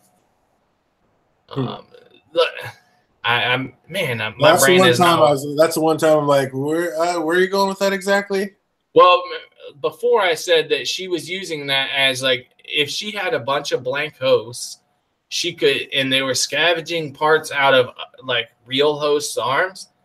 If there is some tracking data on the piece that they are taking out of someone's arm, and they put that in a blank host, then when they're using their computer to find out where all the hosts are, and they all look like they died in this lake, it's like a decoy. She's making it so, one, you can't find the host that you stole the piece out of, and the people that are looking at the computer trying to find all the hosts think that is a real host that is in the bottom of the lake, when in reality it's a blank one, and the real host is still out in the park or doing whatever Dolores wants him to do. So it's like a decoy. I got you with that now. I see what I'm saying. That's interesting. That's definitely interesting. What do you think about all that madness, BBM? I'm trying to figure out what was the actual original question here. Well, Dolores says we all need to grow, to grow, we all need to suffer, and all the hosts end up in the lake. So I'm like, is she the one who put them in the lake? Did Ford put them there? I mean, how did they get? Why are they there? I'm just following, like, the unreliable narrator of Bernard, because he said he was the one who did it. But it's like, did he do it because Dolores told him to do it, or somehow in the system told him to do it, or it's something else that we just don't know yet?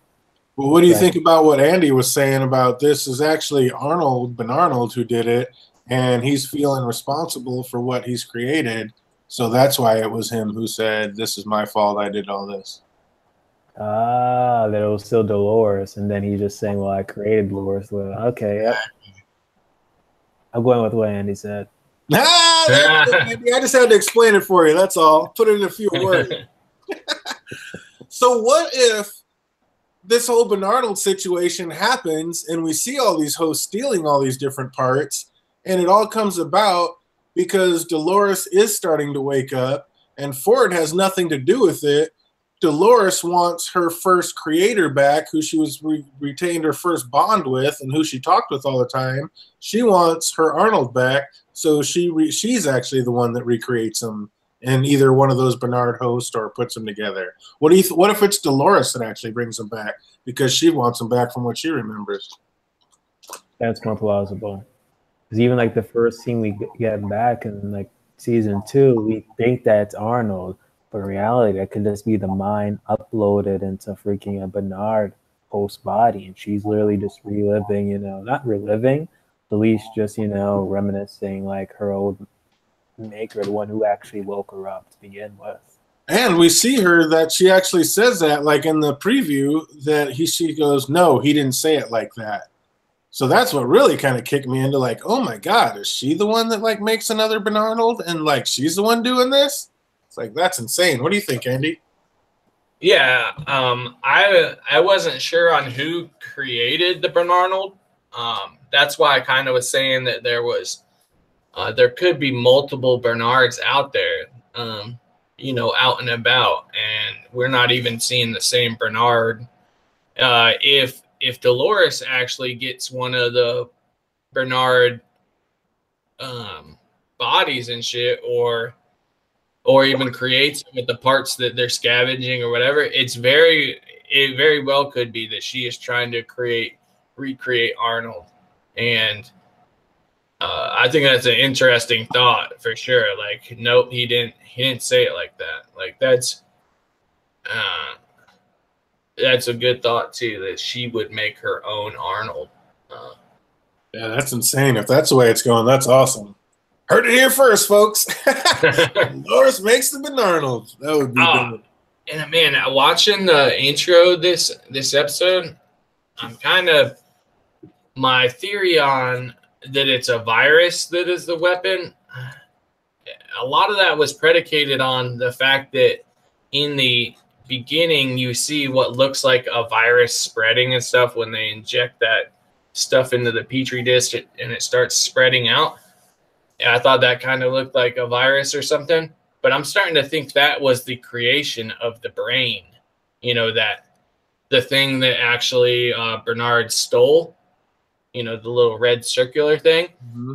I think that is one of those being created, because if you watch the intro, at the very end of the intro it's a more spherical thing that still has, it looks kind of like that virus spreading. Mm-hmm. No, I know what you're talking about. Absolutely. That could be it. I know exactly what you're talking. It does look like that.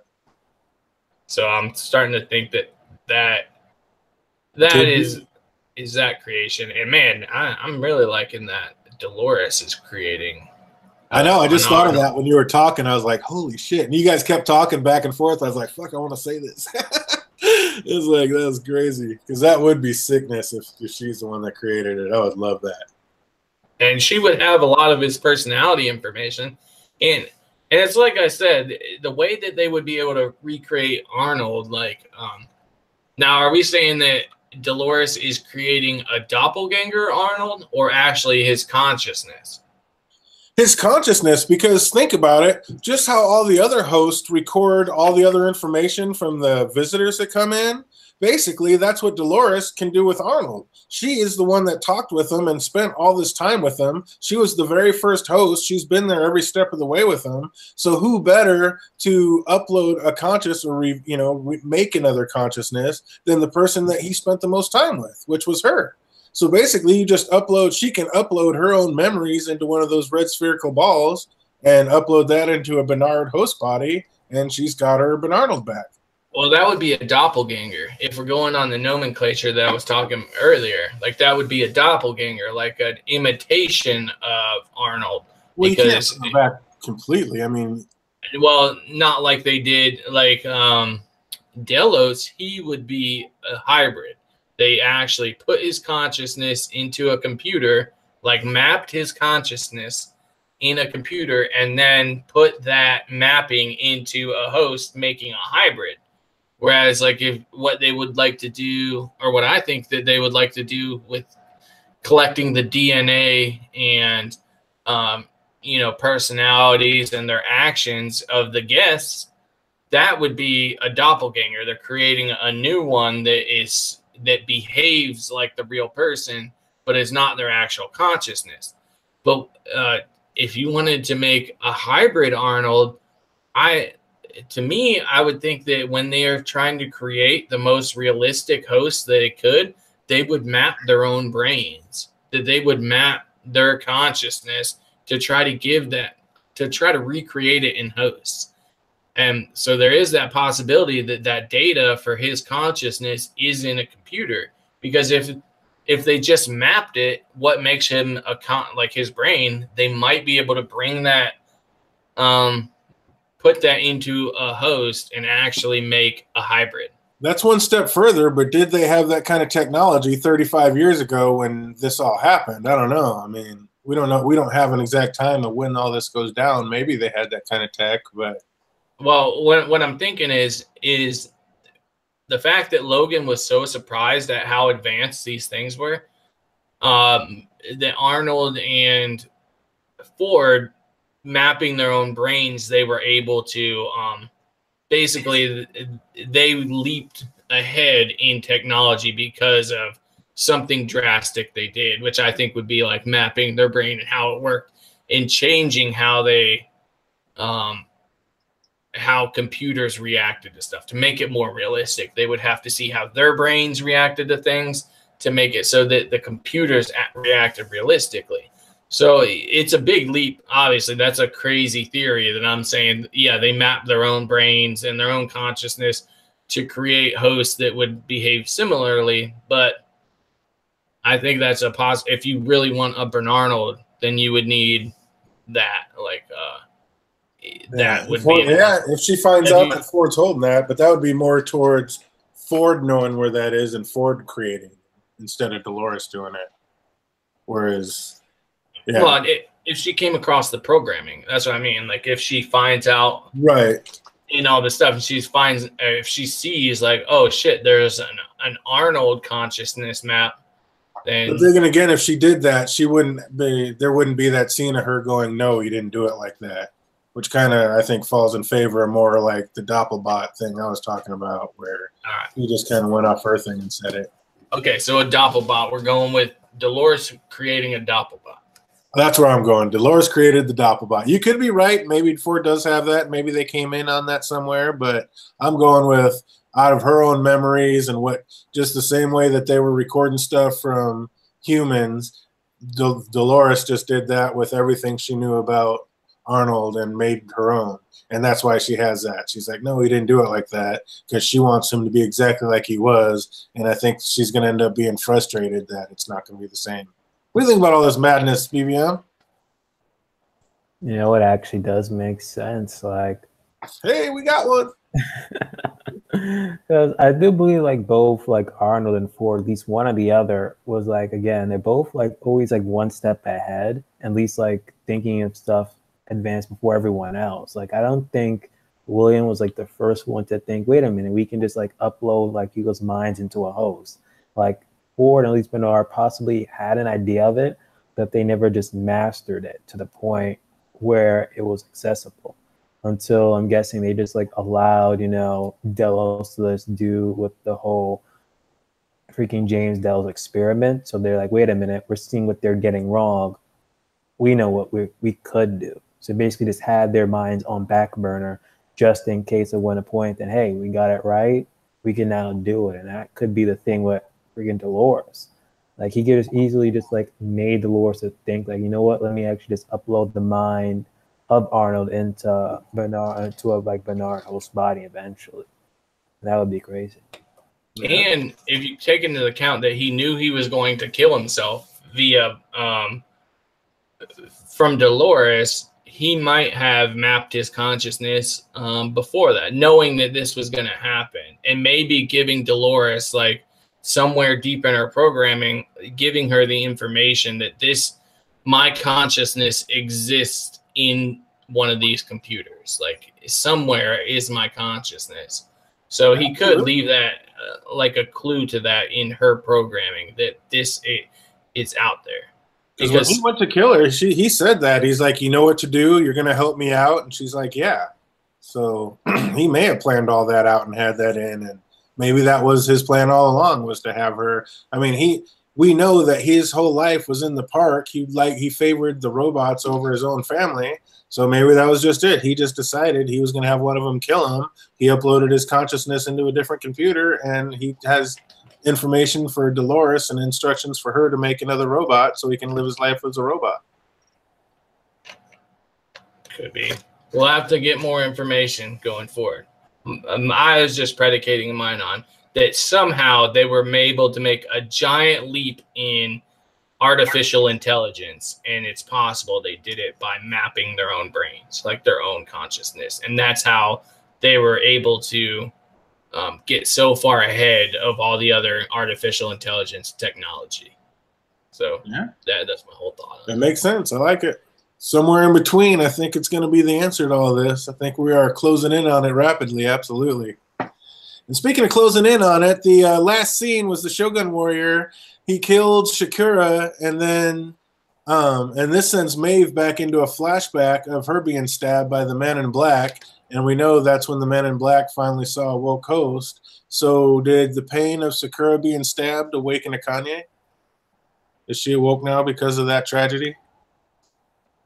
It could be. And, you know, man, it's almost like they have Maeve and whatever her name is have like an empathy link. And maybe that's like, for any Percy Jackson fans out there, like the empathy link, she can feel, like Maeve can feel whatever the other lady's name, her Japanese counterpart, because that link that they had where she was trying to wake her up, maybe that Maeve can get that feedback of what's going on in her brain at that moment. And that's why she got that flashback. That's a good thought. And maybe Maeve has some way of being aware of that. Like she can read her thoughts and she see that she's waking up in that same way. What do you think about that, BBM? Did that wake her up? Is she awoke now? Too early to tell. Can't tell yet.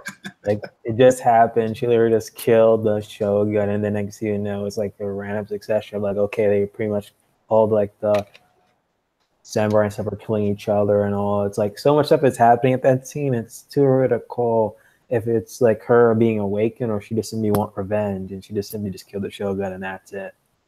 Like I'm not 100% sure. BBM back to right in the middle like a champion. She just do hosts want revenge though? I mean, at least revenge in their storyline, you know, because they're just straight up just killed her after they agreed. Oh, you can like have her back and whatever, but you're gonna dance for me and stuff. And next thing you know, you just comes up in front of her and you just killed her. I'm like, what? I did not see that coming. How great was that when when she just sawed off her head? I mean, that was so gnarly. It's like a nearly headless Shogun. That was great. I was like, dang, and all going around the side, and then he stands up and his head's all flopping off. Oh man, that was great. Yeah, that was that was some nice cinematography, but that was just like when he stood up and it flopped over to the side, I was just like, Jesus. They had to take it all the way to that next level. That was amazing. What did you think the significance of like him leaking the fluid out of his ear was? I don't think that was there for no reason. That was supposed to tell us something, and I don't know exactly what yet. And this is what I was kind of getting at earlier, that if the Shogun thing was basically some sort of filler, then I'm gonna like this episode a lot less going forward. If it was just like something to keep us entertained, if it doesn't have some greater significance, then I'm going to be more irritated at this episode. But I think there's a lot of significance in certain areas, and maybe the leaking of that fluid about how he was breaking his loop or like doing things he wasn't supposed to, not because he was awake, but because he was leaking that fluid. Excuse me, sorry. So I mean, what if it's something as simple as they got to show us that they have techs that, I mean, all throughout the show since season 1, we've seen techs have to come in because certain hosts would break their loops or break down or something would happen, and the techs had to go in and fix them. And this whole time they've all kind of been doing their own thing. And maybe this is just to show that, yeah, you know, remember that sometimes these are robots and sometimes they just break down. And he's got that shit coming out of his ear and he's breaking down. But on the flip side, the only other person we've seen that come out of is Bernard, and we kind of think that he's might be somebody else. So does that mean that maybe this Shogun warrior has been implanted with one of those red balls? And like we heard the Man in Black say that, you know, there's other players in the game. Is this guy one of them? And is he somebody else that was like a Delos that got put into this, that got put into somebody else's a robot's body? I still think that, again, they're just highlighting whether or not, like, hey, is the virus came to Shogun where our hosts in here are awake? If so, it's like, is the Shogun like one of them? It's not. He just pretty much, you know, got injured, and it's just pretty much him going crazy from it. That's the only thing how I read from it. Yeah, I was kind of thinking that, but I just thought it was like a strange thing of, you know, it just seemed weird, like almost like a easy way out in a way. Like so someone, if their fluid, their brain fluid's leaking, they can behave in a way that is similar to, you know, awakening.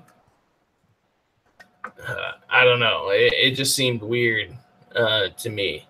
And maybe it has some significance. Maybe if we look at his personality and what he was supposed to be doing, it's like a hint to something that's going to happen later.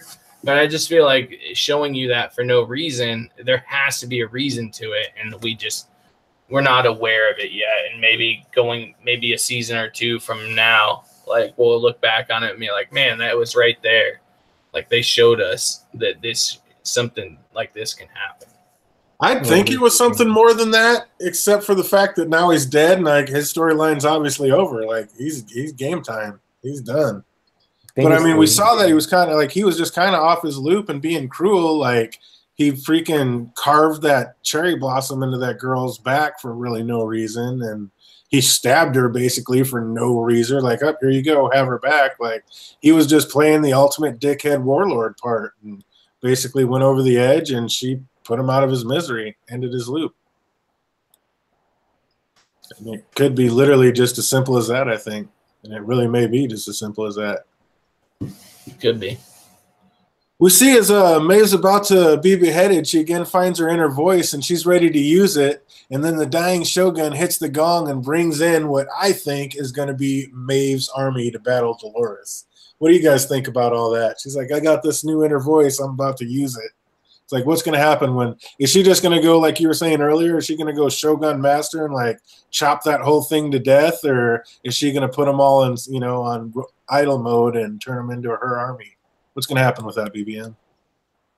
Nah, she's going to cut them down, because if she's going to use them for the army, she might as well just at least walk up and just see a command and say like, okay, now you're under my control. And that could have been like the very last scene, and then it cuts to black. We're all gonna be like, "Oh shoot! Now she got a freaking samurai army."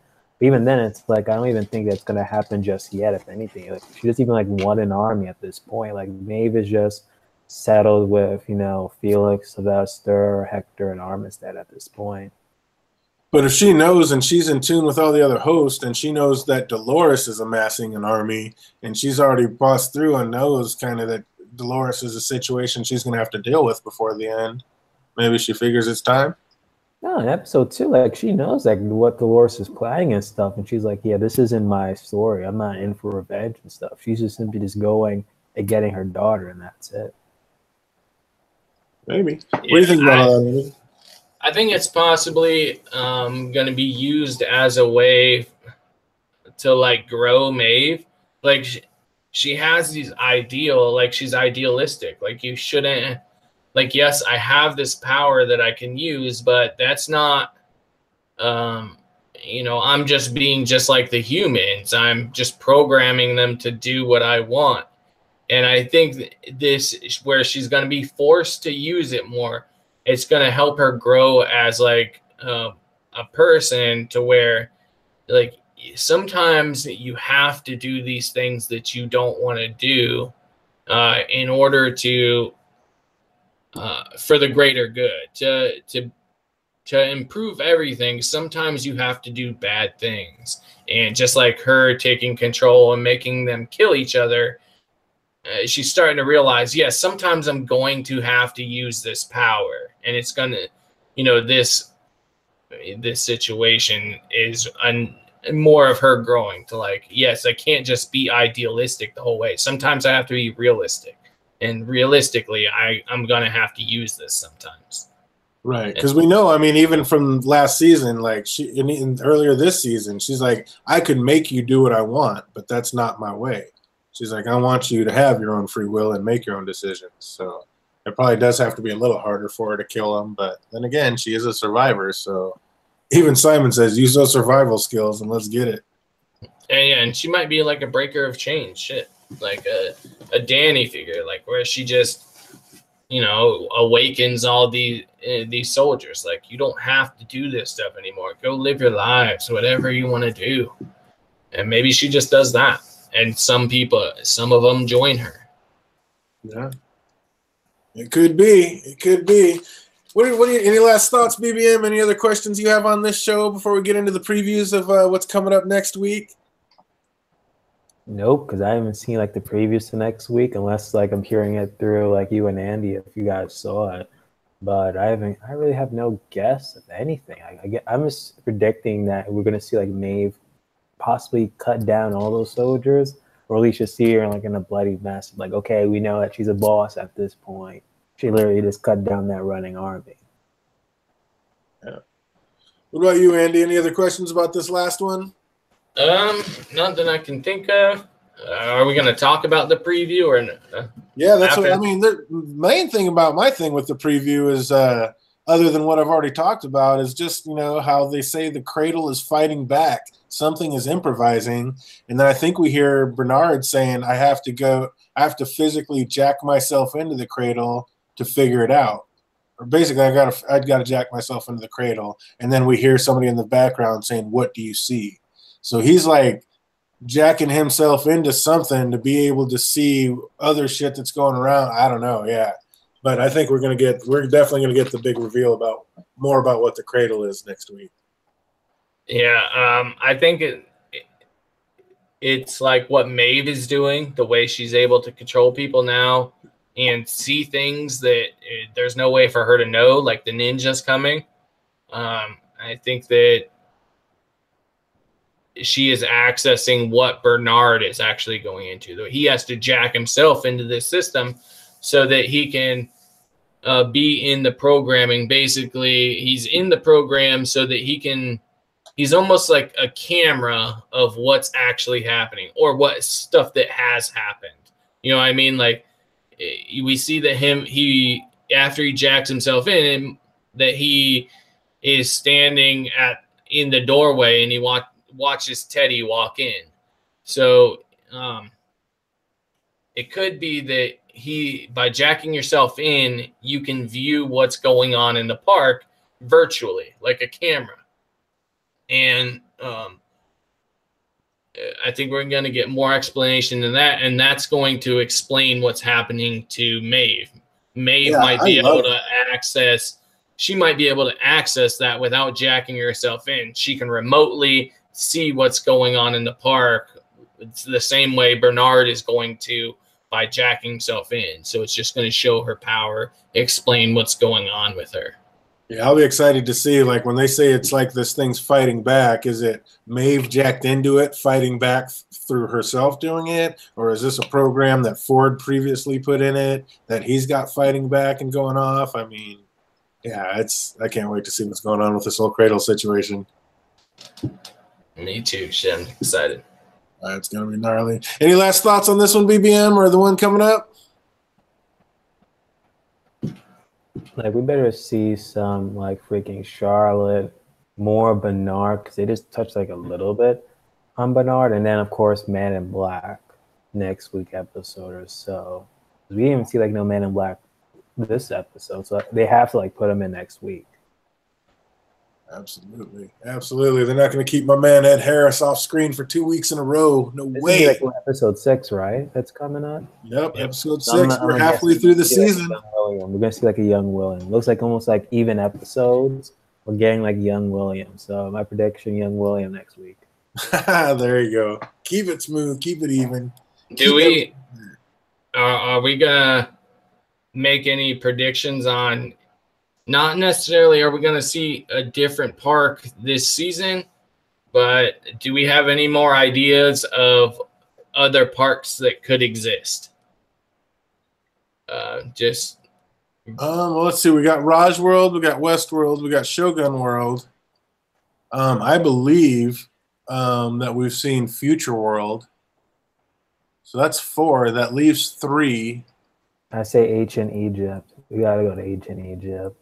Nice. A little Egypt world. That'd be tight with the pyramids. I was thinking, I still think we're going to hit like an Africa safari world type of situation. I mean, that bear in the control room, I still don't understand. Yeah, maybe it's from Raj or whatever, but why? It's just like, I think we got to get some kind of African safari type of world. And, yeah, then the next one, I mean, the last one could be like a Westworld situation, like a fantasy Westworld scene. That'd be pretty tight. And yeah, I don't think we get to see or visit all 7 worlds. Maybe more of a like passing it on the floor, like, oh, this is for that world type of thing. But yeah, I don't think we're going to see all 7 worlds. No way. I don't think they'll. They could. I mean, they did get greenlit for 5 seasons. So, I mean, we could get, a couple different worlds in each season. I mean, it absolutely could go down like that. I mean, it may not even be the Man in Black all the way through. We may jump into a whole nother situation. Like I say, I still think there's something about there's multiple players in this game. I think it's more than just Dolores. I think there's somebody we haven't been introduced yet to. Yeah, and it very well. I was thinking about that more too. Like, it very well could be that there is other people in the park, maybe not necessarily that the game is meant for, that have all the information that the Man in Black does. But I bet there's people in the park that are surviving the same way, like going or in other parks that, were put into this situation and now they're like, there's some dude out there kicking ass, getting followers and stuff, and they're fighting their way through their other parks as well. But or maybe even other hosts that are kind of awake in the same way. What about you, BBM? What other parks do you think are a possibility? Mad Max World. I really just want, just like we were talking earlier, Andy, like a fantasy world of some kind. It's like, so far, it's like almost everything is like based off of history, but can you just have like one fantasy world? Yeah, that definitely would be cool. After we said that, that's what made me think of asking that question about other worlds that could possibly exist. And there's another one, now that we know they're on an island, a DJ sent me like a little emoji thing earlier of a pirate, and it made me think, what if there's like a Caribbean world or like Pirates of the Caribbean world? Since they're on an island, that wouldn't be hard to do. Try to like live my One Piece life in that one park. It's like friggin' like pirate world. Yeah, so I was thinking about that. There could possibly. I think there's more of a chance for a Jurassic Park world than going out to sea. You think so? I think a pirate world would be cool. It would be, but too much water. I don't think they have the water capacity to make that happen. I mean, they are out in the middle of the China Sea, so maybe, but I think the problem with that would be like the cannonballs and shit. Like it'd be hard to keep people safe. But in the park, if you're really out in the ocean, how do you keep them in the park? Well, I'm sure there's like the same way they're programmed not to go certain places, and they probably have the C4 in their neck that'll blow them up if they stray too far. That's just a thought. After you sent me that, I was like, oh, that's another good one that could exist. A freaking pirate world. And then the fantasy world.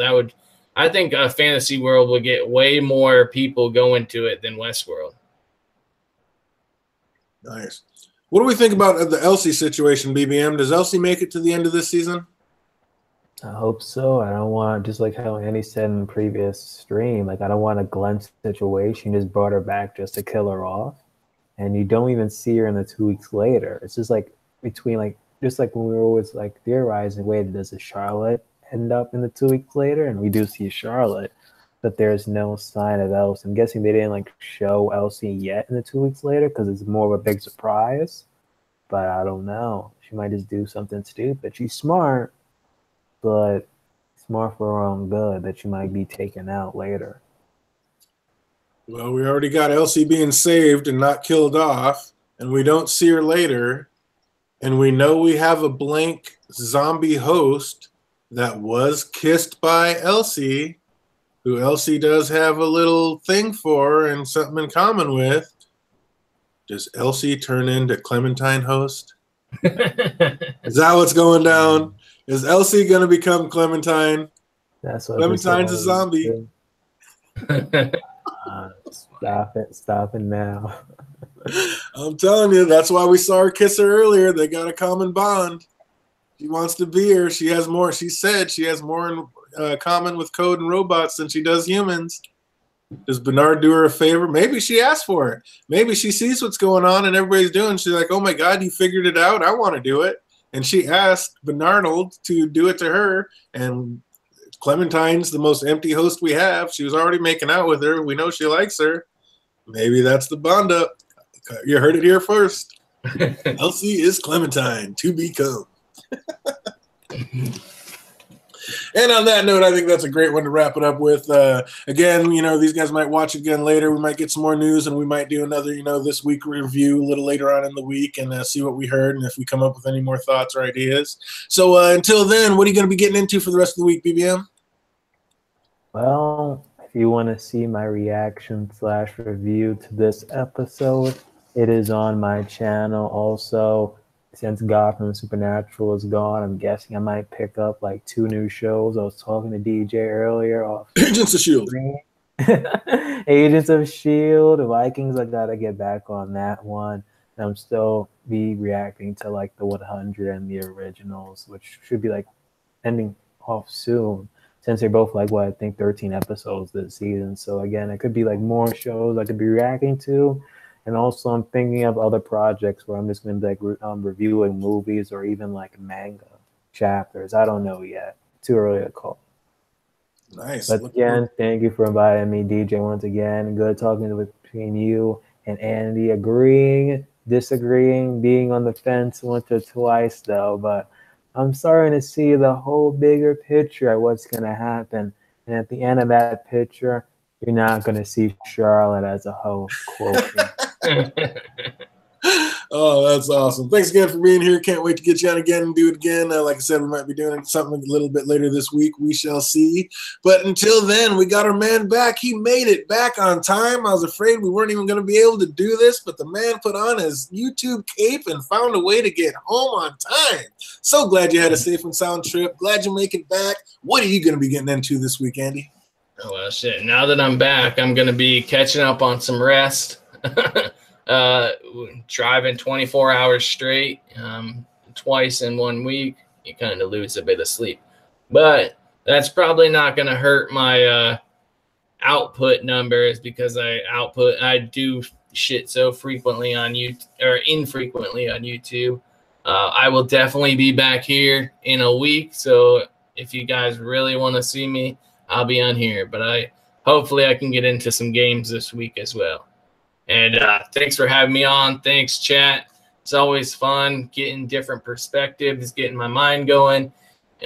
Sorry that I had just watched it, a couple hours ago, and I didn't have time to process it and you get my thoughts straight. So I did a little bit more rambling than usual this time.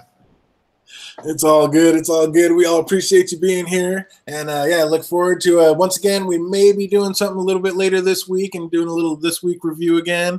But if not, we'll definitely be back. And we will be back earlier next week. Things will be back on track. And we'll be getting started a little bit earlier for all you over there on the East Coast. And I know my man BBM, this is a super late night for him and Andy, actually. Andy's a night owl, so don't feel quite as bad for him. But BBM, I know he struggles to stay awake, and we're so glad he does. So thanks again again for being here. And yeah, we'll definitely be seeing everybody on another stream real soon. So until we catch you then, you guys have a great week. And until we see you around the way, game on.